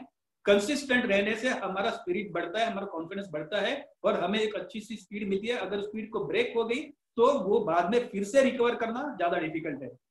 और फॉरेन ट्रिप्स तो हमने अचीव की है, डेफिनेटली की है, और मेरा सपना भी हुआ करता था कि मैं कभी एक बार विमान में बैठना है मुझे। और जैसे हम ये मोदी केयर में आने के बाद में ही हमने वो देखना और बोलना शुरू किया कि हम कर सकते हैं, नहीं तो जॉब में तो कभी पॉसिबल नहीं था। मेरा बॉस हर साल घूमने जाता था, बहुत सारे पैसे खर्च करके आता था, लेकिन मैं फैक्ट्री के अंदर ही रहता था। वो फॉरेन ट्रिप जब हमने किया तो वो हमारे लिए एक सपना था। आज भी मुझे वो दिन याद आते तो हमारे लिए सपना था। 1.5 साल बाद एक कंपनी से फोन आया, वो मैं बताना चाहती हूँ कि आप लाखों में एक हो, आपका पासपोर्ट रेडी रखो। वाह, मेरा पासपोर्ट, मतलब विश्वास ही नहीं हो रहा था कि मेरा पासपोर्ट होगा, लेकिन पासपोर्ट मिला और हम मलेशिया गए। मलेशिया में गए, जेटिंग आइलैंड पे, वो एक हिल स्टेशन है, और वहां पर का जो क्लाइमेट था वो बिल्कुल बादल हमारे आजू बाजू में घूमते थे। वहां पे वो एक थीम पार्क था, वहां पे बहुत सारे स्पोर्ट्स थे, बहुत सारी चीजें थी, बहुत एंजॉय किया। खाने के लिए बहुत सारी चीजें थी, एंजॉय करने के लिए बहुत चीजें थी, सब कुछ था जो बार हम कभी सपने में भी नहीं सोच सकते। ऐसे ऐसे स्पोर्ट्स हमने वो देखे वहां पर कि जो मुझे मालूम भी नहीं था। ऐसे स्पोर्ट्स हम एसएल वर्वर में नहीं गए थे, परवड़ता नहीं इसलिए, लेकिन वहां जाके वो ट्रिप से हमें क्या मिला, वहां पर हमें समीर सर मिले पहली बार, और उन्होंने हमें पूछा, मतलब वो ऐसे ही आ गए तो हमें टेंशन हो गया कि अभी वो हमसे तो नहीं बात करेंगे। हमारा एटीट्यूड वैसे होता है कि चलो छुप जाओ, लेकिन वो सामने आके खड़े हो गए और पूछे, मैं सुषमा जी को पूछे कि सुषमा जी आपका ड्रीम क्या है?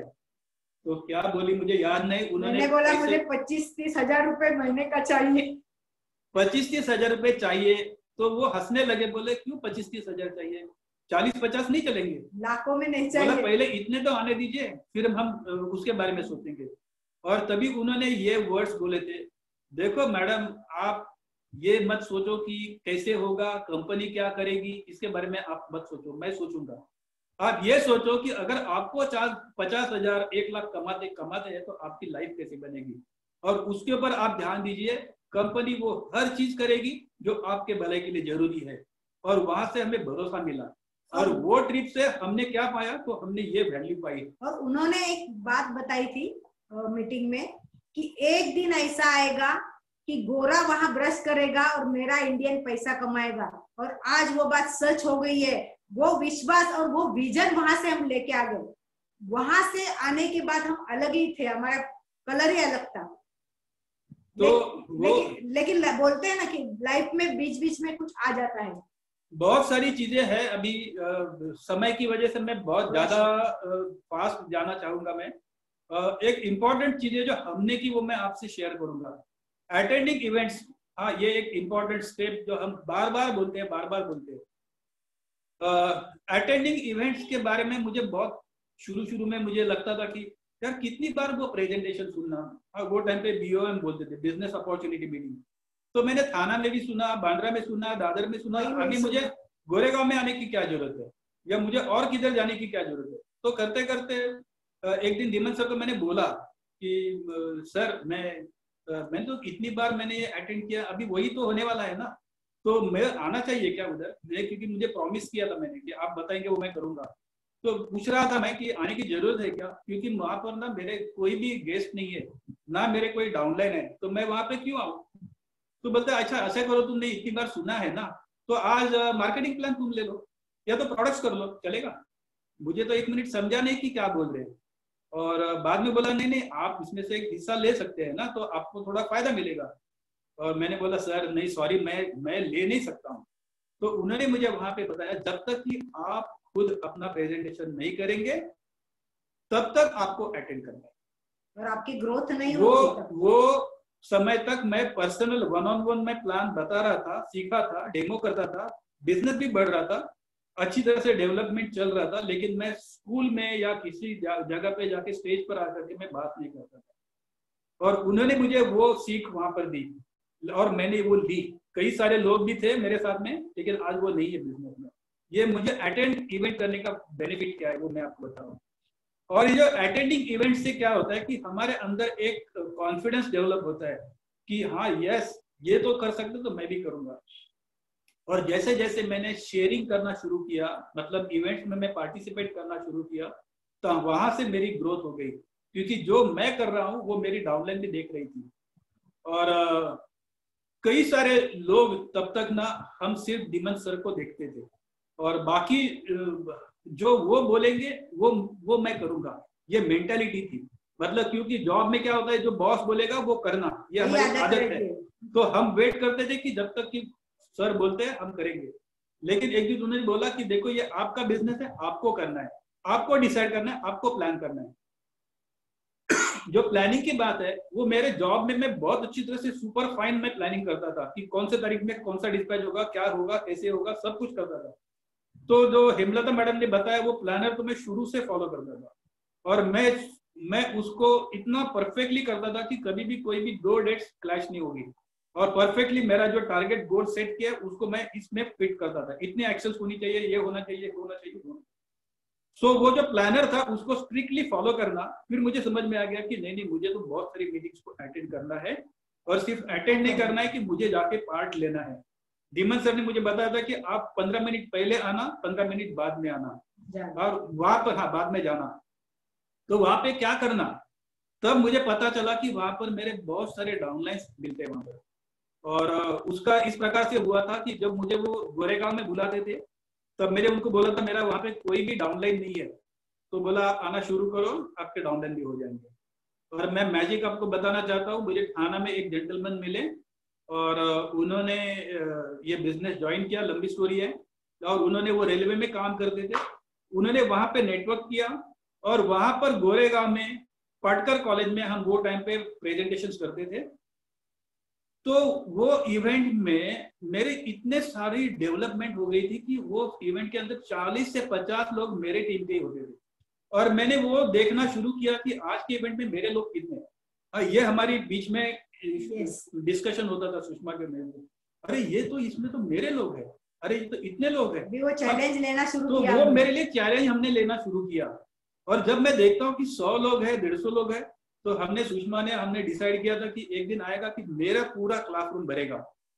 हाँ, और वो दिन भी हो गया। सरस्वती स्कूल में हमारे यहाँ पे प्रेजेंटेशन करते थे, मतलब वो हमारे अंदर विचार शुरू हो गए, हमारी एक्शन शुरू हो गई जैसे मैंने पार्टिसिपेट करना शुरू किया। और बहुत सारे लोग सिर्फ देखते हैं, करते नहीं है। मुझे मालूम है कि मैंने भी बहुत समय लिया। हाँ, एक डर होता है कि मैंने ये करूँ तो क्या बोलेंगे लोग, ये नहीं करूँ तो हंसेंगे क्या। अरे हंसने दो ना भाई, बोलने दो ना, जो भी बोलना बोलने दो, मारेंगे तो नहीं, गलती तो नहीं हम कर रहे हैं कोई। तो करके मैंने खुद को आगे ढकेल दिया और मैंने उसमें आया, तो मुझे उसका बहुत बेनिफिट मिला। हमने इतनी ट्रेनिंग्स ली, झटका भी बैठा, वो भी झटका भी बैठा, कई बार झटका बैठा। जो हम एक्सपेक्ट करते हैं सारी की सारी चीजें वैसी होगी ऐसा कानून नहीं है, जो जॉब में भी नहीं होता है। अगर हम जॉब करते हैं तो वहां पर भी सारी चीजें हमारे मन जैसे नहीं होती है। कई बार अपसेट्स भी आते हैं, कई बार पछतावा भी होता है, कई बार इल ट्रीटमेंट भी मिलती है, फिर भी हम जॉब करते रहते सालों साल। ओके, और यहाँ पर आके अगर कुछ भी इधर की उधर की बात बोल दी किसी ने तो हमारा मूड टूट जाता है और हम बोलते हैं मैं नहीं करूंगा, क्योंकि यहाँ पे छोड़ना बहुत ईजी है। हाँ, छोड़ना बहुत ईजी है, कुछ गंवाने के लिए कुछ है नहीं तो हम आराम से छोड़ देते हैं।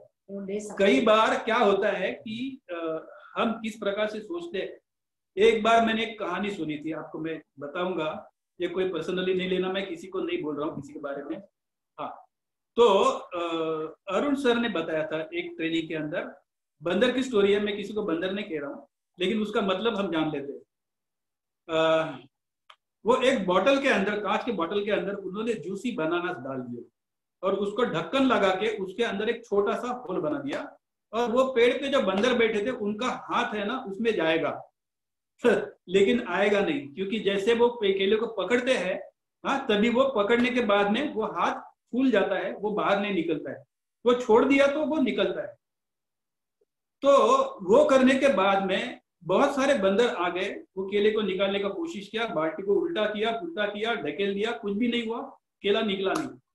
फिर एक एक्सपीरियंस्ड बंदर आ गया और उसने उसको देखा, ऐसे देखा और उसने उसका ढक्कन खोल दिया और उसने वो केले को निकाल के उसको एंजॉय किया। इसके पीछे मैसेज ऐसा है, जो हमारी जिंदगी है उसमें भी ऊपर एक ढक्कन बैठा होता है, बिठाया गया होता है। तो हम जिस बैकग्राउंड से आते हैं उसमें कंफर्टेबल होते हैं, एक्चुअली हमने कंफर्टेबल कर लिया होता है, ओके, लेकिन हमें ये नहीं पता कि मेरे ऊपर एक ढक्कन भी है। अगर मैं उसको खोल दूं तो मैं सारे के सारे फ्रूट्स को मैं एंजॉय कर सकता हूँ। और ये जो लिमिटेशंस आती है, हम जहाँ पर रुक जाते हैं ना, वहां पर इसको जरूर मैं याद करता था, जो अरुण सर ने बोली थी। मैं आज भी मुझे वही स्टोरी याद आ रही है, याद आती है, उनकी भी कई बार याद आती है, उनके कई सारे डायलॉग्स याद आते हैं। तो ये जो स्टोरी है, ये स्टोरी के पीछे का मतलब है कि हम खुद को कभी इंप्रूव करेंगे। हमारा ढक्कन, हमारी लिमिटेशंस, हमारी कंडीशंस को फेंक दो, इतना बड़ा मौका है, इसको हम क्यों ना करें। हाँ, कोई कारण नहीं है ना करने के लिए। तो ये सोच हमने वो ट्रेनिंग से ली। ये भी लेना सीखना, ये भी एक स्किल है। आपको कुछ कहना है? 5 साल हम बाहर पे थोड़े बिजनेस, बहुत सारी घटनाएं घटी, हमने एक्शंस किए, प्लानिंग किए और काम किए, बहुत कुछ सीखा। तीन ग्रुप हमारे हाथ से ऐसे ही दूसरे नेटवर्क में या कुछ ऐसे दूसरे बिजनेस में चले गए। डायरेक्टर लेवल के लोग पूरा का पूरा ग्रुप ऐसे चले गए, मतलब ऐसे झटके सबको ही बैठते हैं, लेकिन उसमें से सीख मिलती है कि हमारा काम हमको करना है। फिर फिजिकल चैलेंजेस में सुधीर की मम्मी को कैंसर हुआ था, तो अंदाज से सुधीर जी का भी ऑपरेशन हुआ था। उसके पहले 5 साल हम बिजनेस से, वैसे फुल्ली बिजनेस में नहीं थे, बोलने के लिए बिजनेस में थे, फोन पर टच में थे, लेकिन एक्चुअल एक्शन में नहीं थे, क्योंकि हमारी जरूरत ही थी। और वहां और एक मैंने सीखी कि बहुत तकलीफ थी सुधीर की मम्मी को। हम दोनों में से एक जाते थे ट्रेनिंग में और एक घर में रहता था, कोई पर भी, मतलब मीटिंग में जाते थे रेगुलर, अभी मम्मी को तकलीफ होना शुरू हुई कि आप जा नहीं सकते हो। मैं इसी दिन के लिए हमने ये बिजनेस किया है।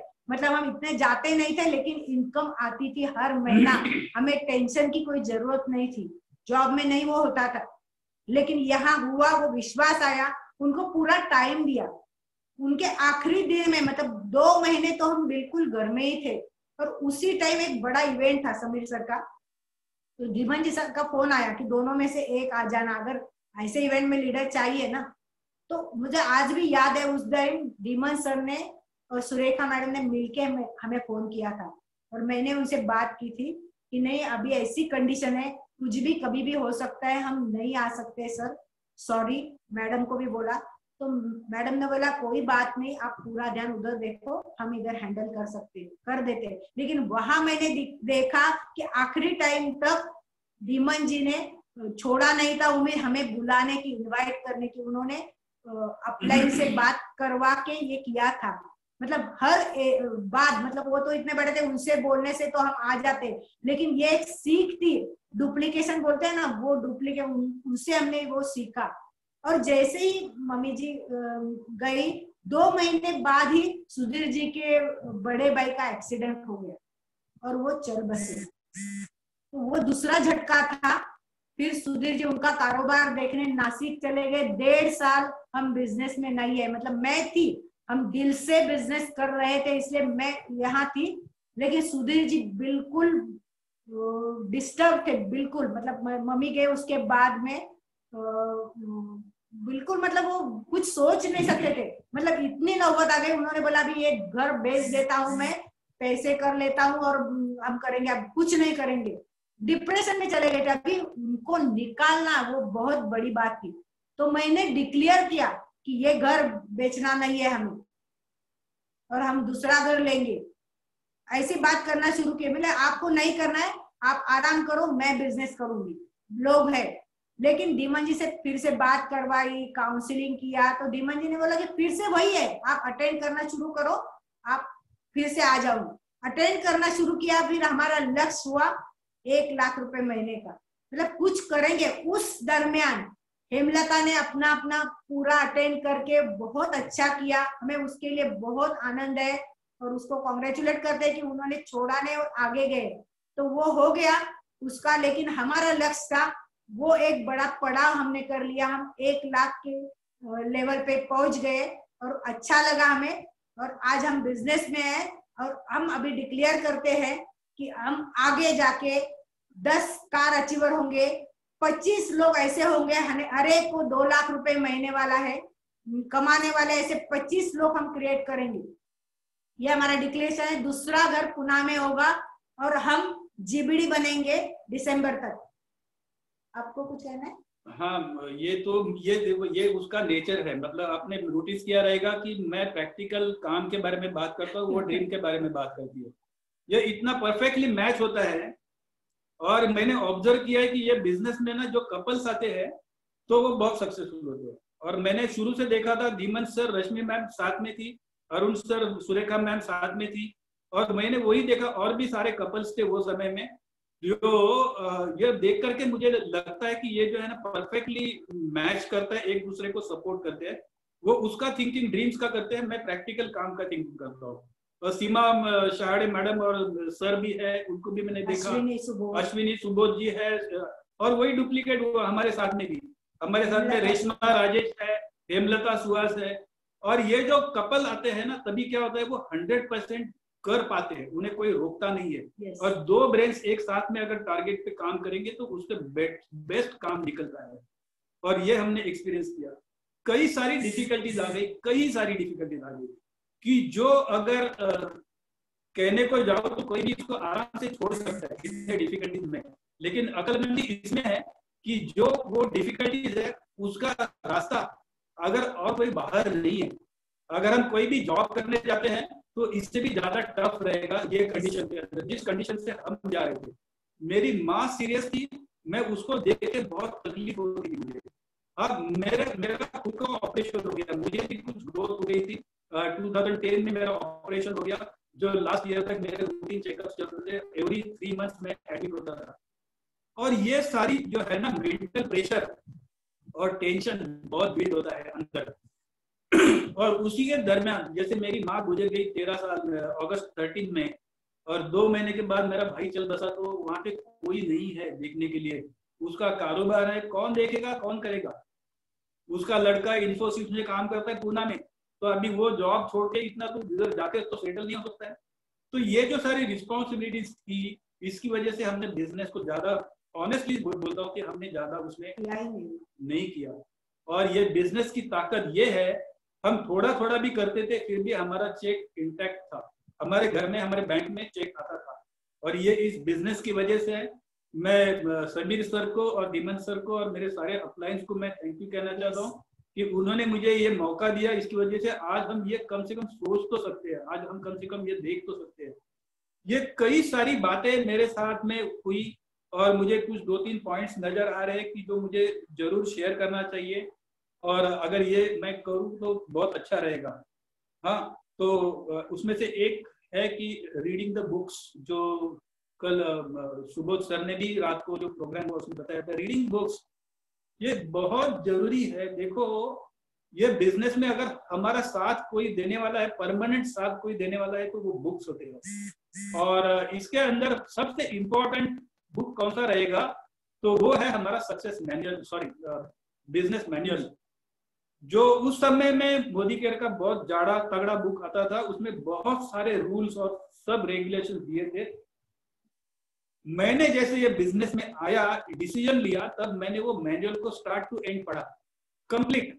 आज भी वो बुक अवेलेबल है, आजादी प्लान, समीर मोदी आजादी प्लान, छोटा सा बुक है, इतना वैल्यूएबल बुक है। आप इसको रोज पढ़ो, जब तक कि आप, जैसे कल सुबोध सर ने और अश्विनी मैडम ने जो बताया ना, वो बिल्कुल करेक्ट है।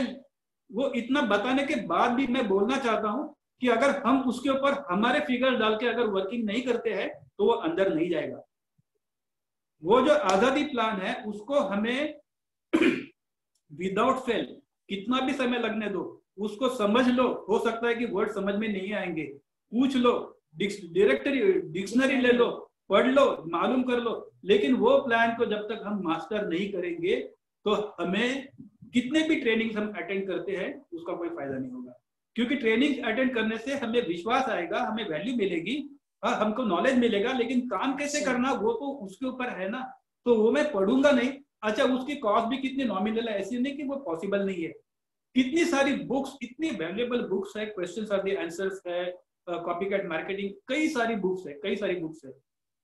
ये आज अवेलेबल है, ऐसे नहीं कि मुझे और कोई करना है, वो बुक्स को हम क्यों ना पढ़े। और जैसे मैंने शुरू में बोला कि मैंने पढ़ाई के टाइम पे ध्यान नहीं दिया था, और मुझे बिल्कुल याद है कि आज भी वो विचार मेरे अंदर जिंदा है। आज भी मैं वो सारी बुक्स को मैं पढ़ता हूँ। मुझे वो आदत हो गई थी, जैसे जैसे मैं बाहर जाता हूँ किधर भी मुझे बुक दिखता है तो मैं उसको पिकअप करता हूँ। आज मेरे पास 2 ट्रंक भर के बुक्स है। मैंने कई बुक्स सारे कंप्लीट पढ़े भी नहीं है, लेकिन कुछ जो पढ़े भी है, जितने भी, उससे भी मुझे बहुत फायदा मिला। तो ये कंपनी जो बुक्स लाती है, आजादी प्लान लाती है, वो हमारे लिए लाती है। तो उसको अगर हम यूज नहीं करेंगे, उसको पढ़ेंगे नहीं, तो ये अनजस्टिस है। हम हमारे साथ में वो काम नहीं, गलत काम कर रहे हैं, हमको वो पढ़ना चाहिए। ये मुझे एक बात बहुत इंपॉर्टेंट बतानी थी। उसके बाद में हमारी कई सारी अचीवमेंट्स भी हो गई। हाँ, जैसे परेशानी थी वैसे फायदे भी मिले। ये फायदे मिले कि जो अदरवाइज हम कभी एंजॉय नहीं करते थे। मुझे बहुत अच्छे मेंटोर मिले, ये मुझे सबसे बड़ा बेनिफिट है। हाँ, मेरे कॉन्टेक्ट पर सर्कल में बहुत सारे लोग जो है हमारे फैमिली के मेंबर्स थे, वो सारे लोग आज ये बिजनेस में नहीं है। मुझे कभी भी मेरे रिलेटिव्स कोई ज्वाइन नहीं किए, कोई मेरे फेवर करने के लिए मुझे कोई ज्वाइन किया, उसने कभी काम नहीं किया, ना मेरे कोई दोस्त ज्वाइन हो गए। लेकिन आज ये बिजनेस में फिर भी मैं किया और आज भी कर रहा हूँ और आज भी चल रहा हूँ। आज मुझे दूसरी फैमिली मिली। हमारे टीम में कई सारी, मैं लड़कियां बोल रहा हूँ इसलिए वो बड़े हैं एज में, लेकिन वो हमें बोलते कि आप हमारे लिए माँ बाप है। मुझे मालूम नहीं क्या रिएक्ट करना चाहिए। हाँ, अगर उनको माँ बाप लगता है तो ठीक है, हम बोलते हैं कि चलो मुझे बेटी मिल गई। और मुझे ऐसे कितनी बेटियां मिली, मुझे कितने भाई मिले, कितने भतीजे मिले। हमारे दोनों बेटियां भी इस बिजनेस में है, एक फॉरेन में है, एक यहाँ है। और हम जब फॉरेन गए उसके पास, तब हमारा और एक ड्रीम पूरा हुआ। मतलब हम यहाँ नहीं थे, फिर भी मैसेज आया, कार फंड में हमारी एंट्री हो गई और हमारी कार आ गई। और अच्छी बात थी कि जब कार आ गई तो मेरे पिताजी थे देखने के लिए, उन्होंने देखा, हमारा वो ड्रीम पूरा हुआ। सुधीर की मम्मी नहीं थे अनफॉर्चुनेटली, लेकिन उन्होंने देखा, उसका भी बहुत सुकून था कि हमने कुछ किया तो उनको भी वो सुकून मिले, समा उनके चेहरे पे वो खुशी है ना, वो हमने महसूस की। तो मेरे बड़े भाई, मेरे दोनों भाई बहुत थैंक्स बोलते हैं हम उनको कि उनकी वजह से आज हम इस बिजनेस में हैं। और हमारी दोनों बेटियां पहले बोलती थी, छोटी थी तब, लेकिन आज मेरी दूसरी बेटी है जो रूता, बैंक और जॉब छोड़ के फुल टाइम इस बिजनेस में आई है। बड़ी बेटी उधर है, वहां से वो कर रही है। तो एक खास बात की ऐसी बड़ी फैमिली हो गई हमारी इस दरमियान। मुझे एक बात और याद आ गई। अभी सर मेरा अभी कितना समय है हमारे पास? Hello, can anybody tell me how much time? Sorry, आप अपना सक्सेस बता रहे हो, यही इतना इन्वॉल्विंग है। ओके, आप अपना बेस्ट करो, जो भी आपको शेयर करना है, हमें सिखाना है, हमें बताना है। Yes sir, okay. सो मुझे एक बात और भी याद आ गई कि जो मुझे बोलना यहाँ पे बहुत जरूरी है। और जैसे कि मैंने जॉब छोड़ दिया, उसके बाद में तो मेरा पीछे वाला रास्ता तो बंद हो गया था। मुझे भाग जाने के लिए कोई जगह नहीं थी और मुझे तो इसमें जीतना ही है। और ये मेरी एटीट्यूड भी वही सोच लेकर के मैं आया था कि मैं तो इसको जीतूंगा, नहीं तो मैं कोई और जॉब मेरे लिए था, लेकिन मुझे कोई जॉब नहीं करना था।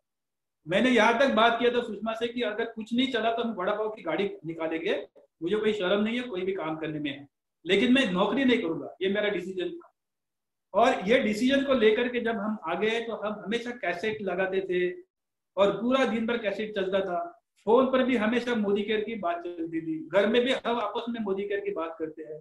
मेरी मम्मी भी परेशान, हमारी बेटियां भी परेशान, बोलते अरे इनको तो कोई लाइफ ही नहीं है, ये तो हमारे साथ बात भी नहीं करते, हमेशा Modi care Modi care Modi care, business business business business, ये कैसे है।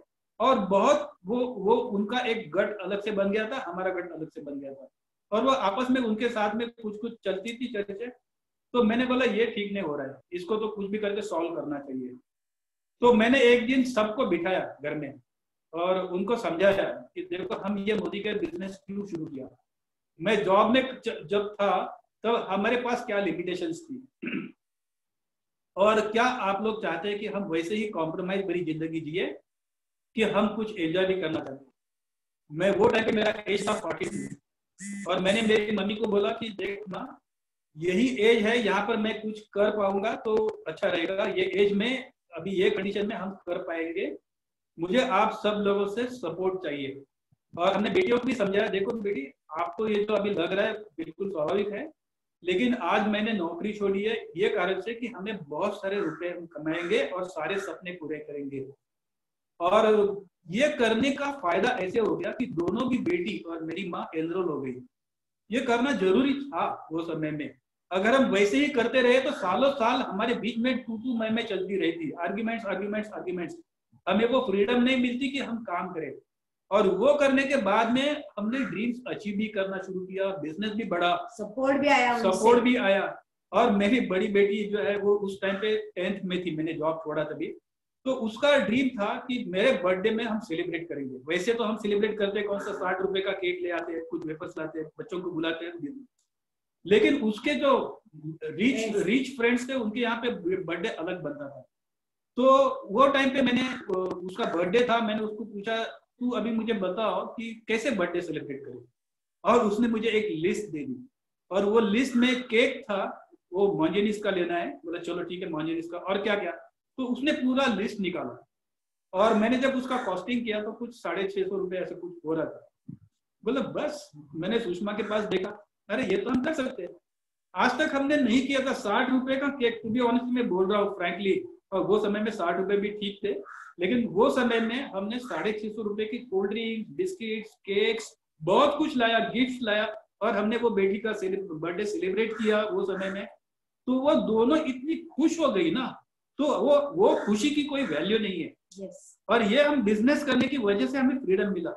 घर के लोगों को एनरोल करना ये तो एक काम बनता है, अगर घर से कोई अगर शामिल नहीं है बिजनेस में तो हमें तकलीफ होती है। तो ये मेरे लिए लगता है कि बोलना बहुत जरूरी है। और वहां से उनको भी संस्कार मिले, मतलब घर से हमें संस्कार मिलते हैं, बिजनेस से संस्कार मिलते हैं, तो उन्हें भी बिजनेस के संस्कार मिले वहां से, और उनकी सोच भी बदली, मतलब बड़ा देखना उन्होंने शुरू किया खुद के लिए भी।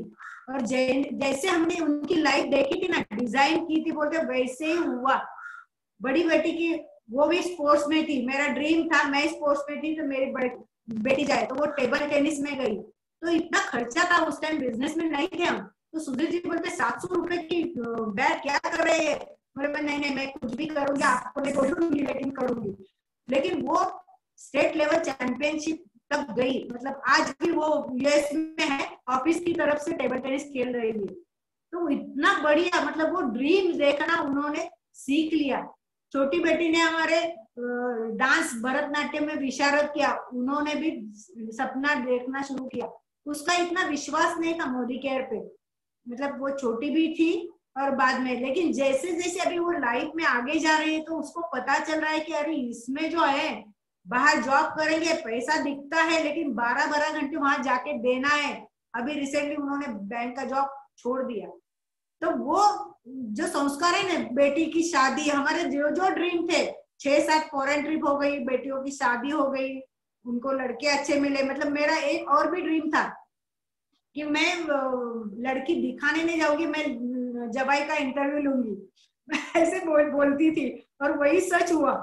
बड़ी बेटी ने उसका डिसाइड किया था, ऑफिस में से ऑफिस कलीग के साथ शादी की। हाँ, और वो देखने आ गए, तो वो हमें मिलने आ गए, मतलब उसका हमने इंटरव्यू लिया, बाद में फिक्स हो गई शादी, हमें जैसे चाहिए वैसी शादी की। तो वो सारे ड्रीम्स है ना, देखते जाओ और पूरे होते हैं, देखते जाओ पूरे होते हैं, ये होता है, लेकिन एक्शन करना बहुत जरूरी है, डिक्लेयर करना बहुत जरूरी है। और ये जो जर्नी है अभी ये बहुत लंबी है। मैं अभी कुछ थोड़ी सी और बात बताना, कुछ बोलना है आपको? नहीं ठीक, अभी खत्म करेंगे, बहुत खत्म हो गया। तो मुझे कुछ बात कहनी है। जब हम कभी मिलते हैं और सुनते हैं तब ऐसे लगता है कि ये कैसे हो गया, या ये मैंने किया, ऐसे ऐसे फीलिंग होता है। और ये पूरा जर्नी याद आता है। और इसके साथ साथ में अचीवमेंट्स को जब हम देखते हैं तभी मुझे वो भी दिन याद आते हैं जब मुझे कंपनी से कार मिल गई थी। उसके पहले मुझे मन में बहुत बार आता था कि छोटी सही लेकिन अपनी खुद की कार होनी चाहिए, और मैं इतना काम करता हूँ तो मेरे पास अपनी खुद की कार होनी चाहिए। हमारे खानदान में किसी ने कार नहीं ली थी और मुझे कंपनी से कार मिली, मैं बहुत खुश हो गया। वही बनाना की स्टोरी मुझे याद आती है हमेशा। उसके अंदर भी मैं खुश हूँ, लेकिन मेरा ढक्कन नहीं खोल रहा हूँ मैं, अरे ये तो कुछ नहीं है, उनको और डिजर्व करते हो। और मुझे बॉस ने गाड़ी दे दी, मैं खुश हो गया। मैं रोज बैठ के चलता था, ऑफिस में जाता था, देर से घर में आता था। लोगों को लगता है कि ये तो पार्टी करके आया रहेगा, एंजॉय करता है, गाड़ी है, सब कुछ है, अच्छा चल रहा है इसका। मेरे अंदर क्या हो रहा है मुझे तकलीफ, मुझे पता है। और ऐसे में मैं कभी बाहर निकलने का भी फ्रीडम नहीं था। चलो फैमिली लेकर घूमने जाते हैं, और कभी हम जाते भी है तो हमें स्क्रीन पे ना, विंड स्क्रीन पे हमें बॉस का चेहरा नजर आता है, तो हमेशा उसकी नजर हमारे ऊपर है, ऐसे फील होता था। तो मुझे वो कार मैंने कभी एंजॉय नहीं किया। और हमारा एक ड्रीम था, हमारे पास हुंडई की सोनाटा कार का हमने ड्रीम देखा था। yes. और वो ड्रीम था, विश्वास नहीं था कि ये पूरा भी हो सकता है। और हम जब हमारी बेटी के यहाँ पर गए तो उनके पास सोनाटा कार थी, और हम वो सोनाटा को बहुत एंजॉय किया। बेटी ने चलाया, और बेटी ने चलाया और हमने उसके साथ में बैठ करके हम उसको एंजॉय किया। वहाँ एक और मतलब क्लियर हुआ कि खाली सोनाटा कार नहीं देखना है, मोदी के ऐसे मुझे ये मिलेगा, ये सेंटेंस डालना बहुत जरूरी है। लाइफ में मिलता ही हम जो देखते हैं वो, लेकिन अगर मोदी केयर से चाहिए तो वो डालना बहुत जरूरी है। इनकम जो भी चाहिए मोदी केयर से चाहिए, ये वाली बात। अभी मोदी केयर से भी हमें कार मिली, हमने 2016 में हमारी कार ले ली।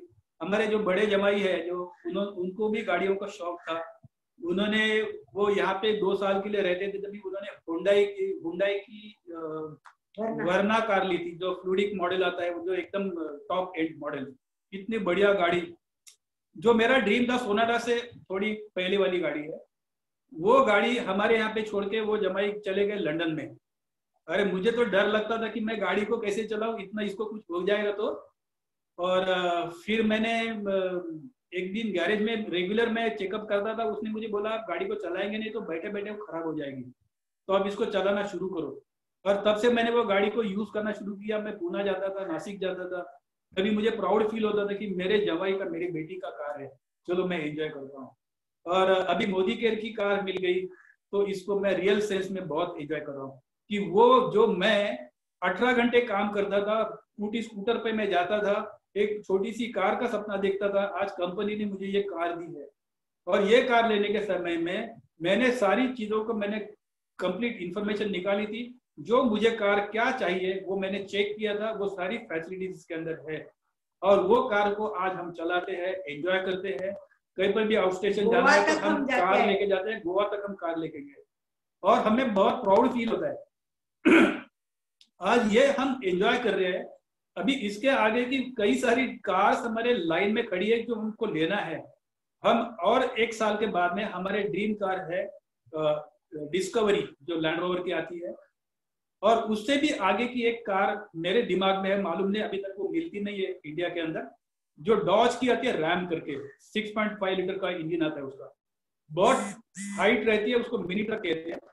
तो वैसे लेके पीछे बॉडी बांध के मुझे जंगल टूर में जाना है और वहां पे मुझे जाकर के मेरा कुछ दिन बिताना है जहाँ पे मुझे कोई इंसान नजर नहीं आए, शांत से रहे। मैं बोलती मैं रहूंगी साथ में।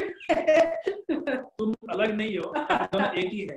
ऐसा ही बोलते हैं जब तो मैं पहले। तो ये ऐसे ड्रीम्स जो है ना, मुझे पहले पागलपन लगता था, अरे क्या बोलते हैं ड्रीम, ड्रीम कभी ऐसे होते हैं, ऐसे देखते हैं क्या? क्योंकि हमें सिखाया गया है कि पागल जैसी बातें मत करो, आप पागल जैसे मत सोचो, असलियत पे रहो, जमीन पे रहो। और वहां पर हमको एक जेंटलमैन ने हमें बोला था, जो एक टॉप के लीडर थे, उन्होंने बोला था कि देखो पागल जो लोग होते हैं वही सपने देखते हैं, और पागल जो होते हैं वो इतिहास रचाते हैं, और जो सारे होशियार लोग रहते हैं वो उनका इतिहास को पढ़ते हैं। हाँ, तो पागल बनने में कोई बुराई तो नहीं है।